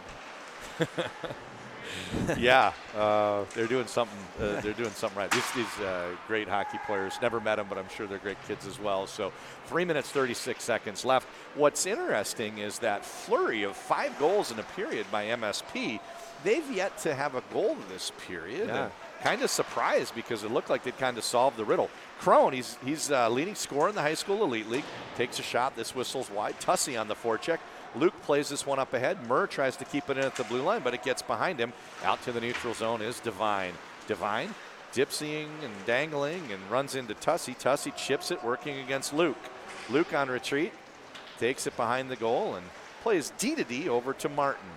Martin chips this one out and knocked down in the neutral zone, and it winds up onto the stick of Thorson. Thorson throws this one in deep. Strachey plays this one down to the end line, and Strachey's like the John Gotti of USA Hockey. How, there was a fracas. There were some coincidental minors, some offsetting stuff. How did he escape getting flagged on the play? I saw a headlock. Yeah, you got to be playing on the edge of the rule book.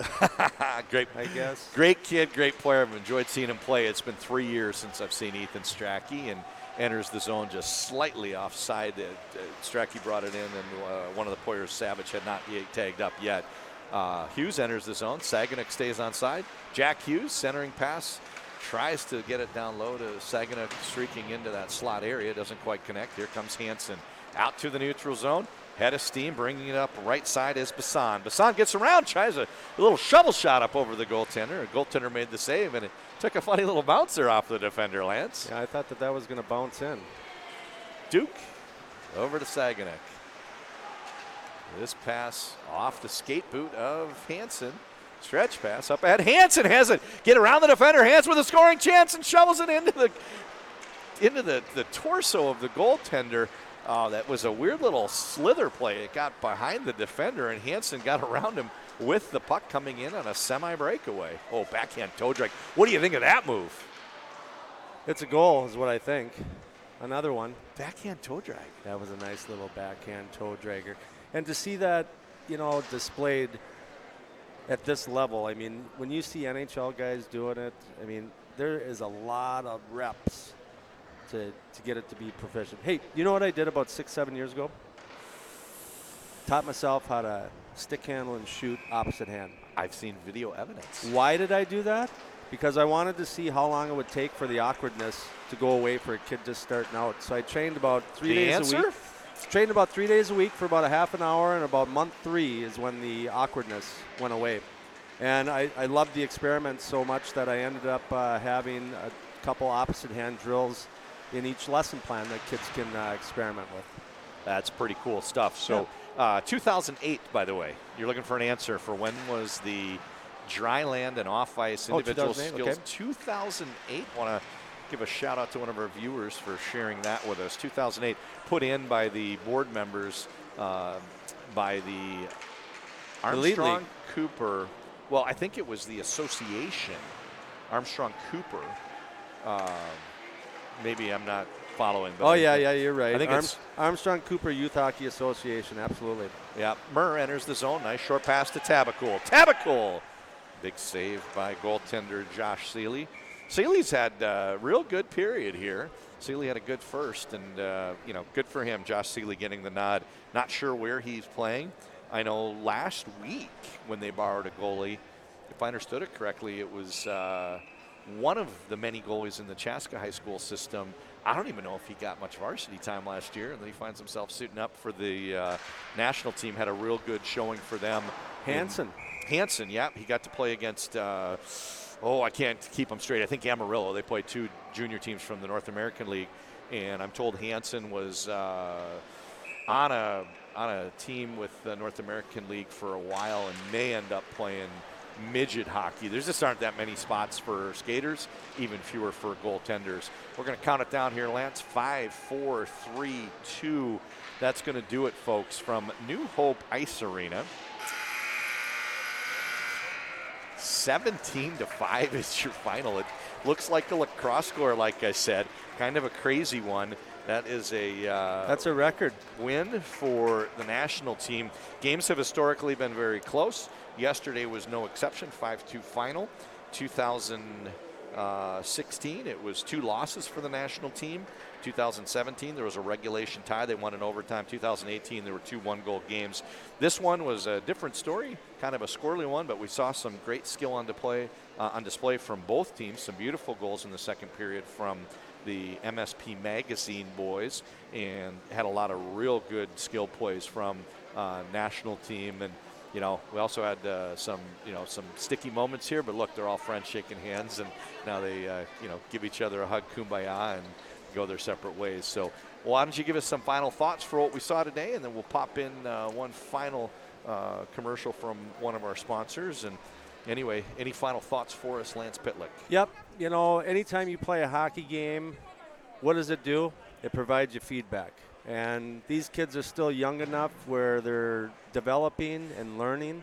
So both teams' coaches are going to talk about what happened here today and yesterday, and they're going to probably schedule a meeting and talk about some things and tighten up the ship and just keep the developmental needle being pushed forward each week.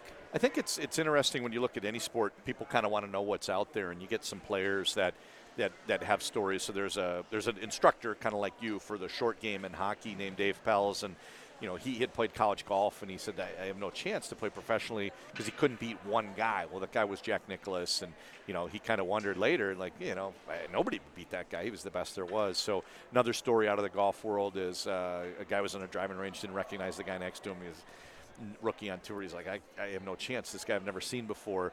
I can't hit the ball like him. Well, it was Payne Stewart. He didn't recognize him on a Tuesday. He doesn't wear his his get up with his +4s at the time. So I just watch these kids walk off the ice, and it's like some of them will say, I saw what the best players can do, and I now know the things that I need to work on, that measuring stick that you mentioned. What do I need to do to get there? And, there's kids that are going to let this burn a fire inside of them to continue to progress and be the kids that see relative improvement relative to their peer group in these critical ages where desire really wins out. And that's kind of why these teams come. Yeah, and they're all proud, all these players, and when you do lose a game like this, have a little pity party. But as that book, the Talent Code, proves, is that here's the difference between people that succeed and people that don't. In his findings was that they have a different relationship with practice. So in a game like this, you're going to be mad. You're going to go home, and a lot of guys are going to go home and do nothing. But there's a small group of players out there that have a place like across the rink there. They're going to go home and they're going to shoot and they're going to take some frustration out and some stick handling and stuff. That's how you get better. This is just great feedback for all these kids. I appreciate hanging with you for these 2 days. It's been fun. For all of you guys that put this broadcast together, it was awesome. Great stuff. So signing off here from New Hope Ice Arena, a.k.a.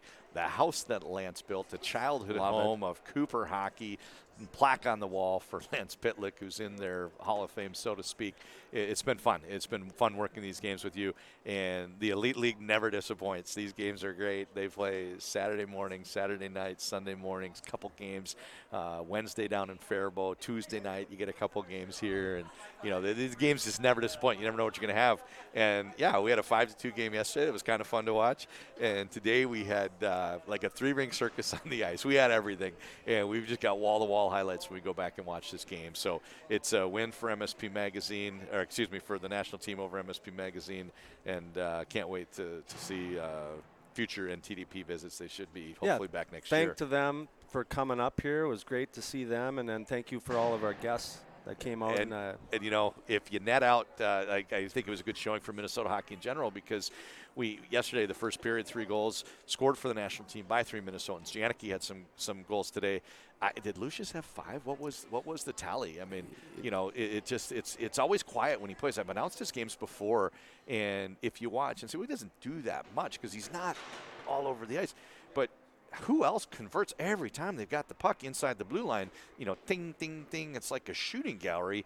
He might have had 5 goals, Lance. Yeah, he factored in a lot today. Good to see. So awesome. I got to get home and go train some players. Awesome stuff. So producer Brett Johnson signing off here. John Conley from Center Ice with Lance Pitlick. Thanks. Let me ask you a question. Do you like hockey or do you love hockey? If you love hockey, why haven't we met yet? I'm Coach Lance from OnlineHockeyTraining.com, and I'm an off-ice stick handling and shooting specialist. I also heard people refer to me as an off-ice stick handling and shooting technician. How sweet is that? I also own the largest database of off-ice stick handling and shooting drills on the planet. Come to think about it, probably the whole universe. What I've done is packaged all the drills into easily digestible lesson plans that thousands of players from around the world have tapped into for guidance on how to develop sick mitts. If you have the objective to improve or have lofty goals to one day play college hockey, then you need to investigate who I am and what it is I do, because I've been teaching players how to develop elite level stick skills for over a decade now. Just head on over to OnlineHockeyTraining.com and see what you've been missing. Enjoy the game, and I look forward to working with you.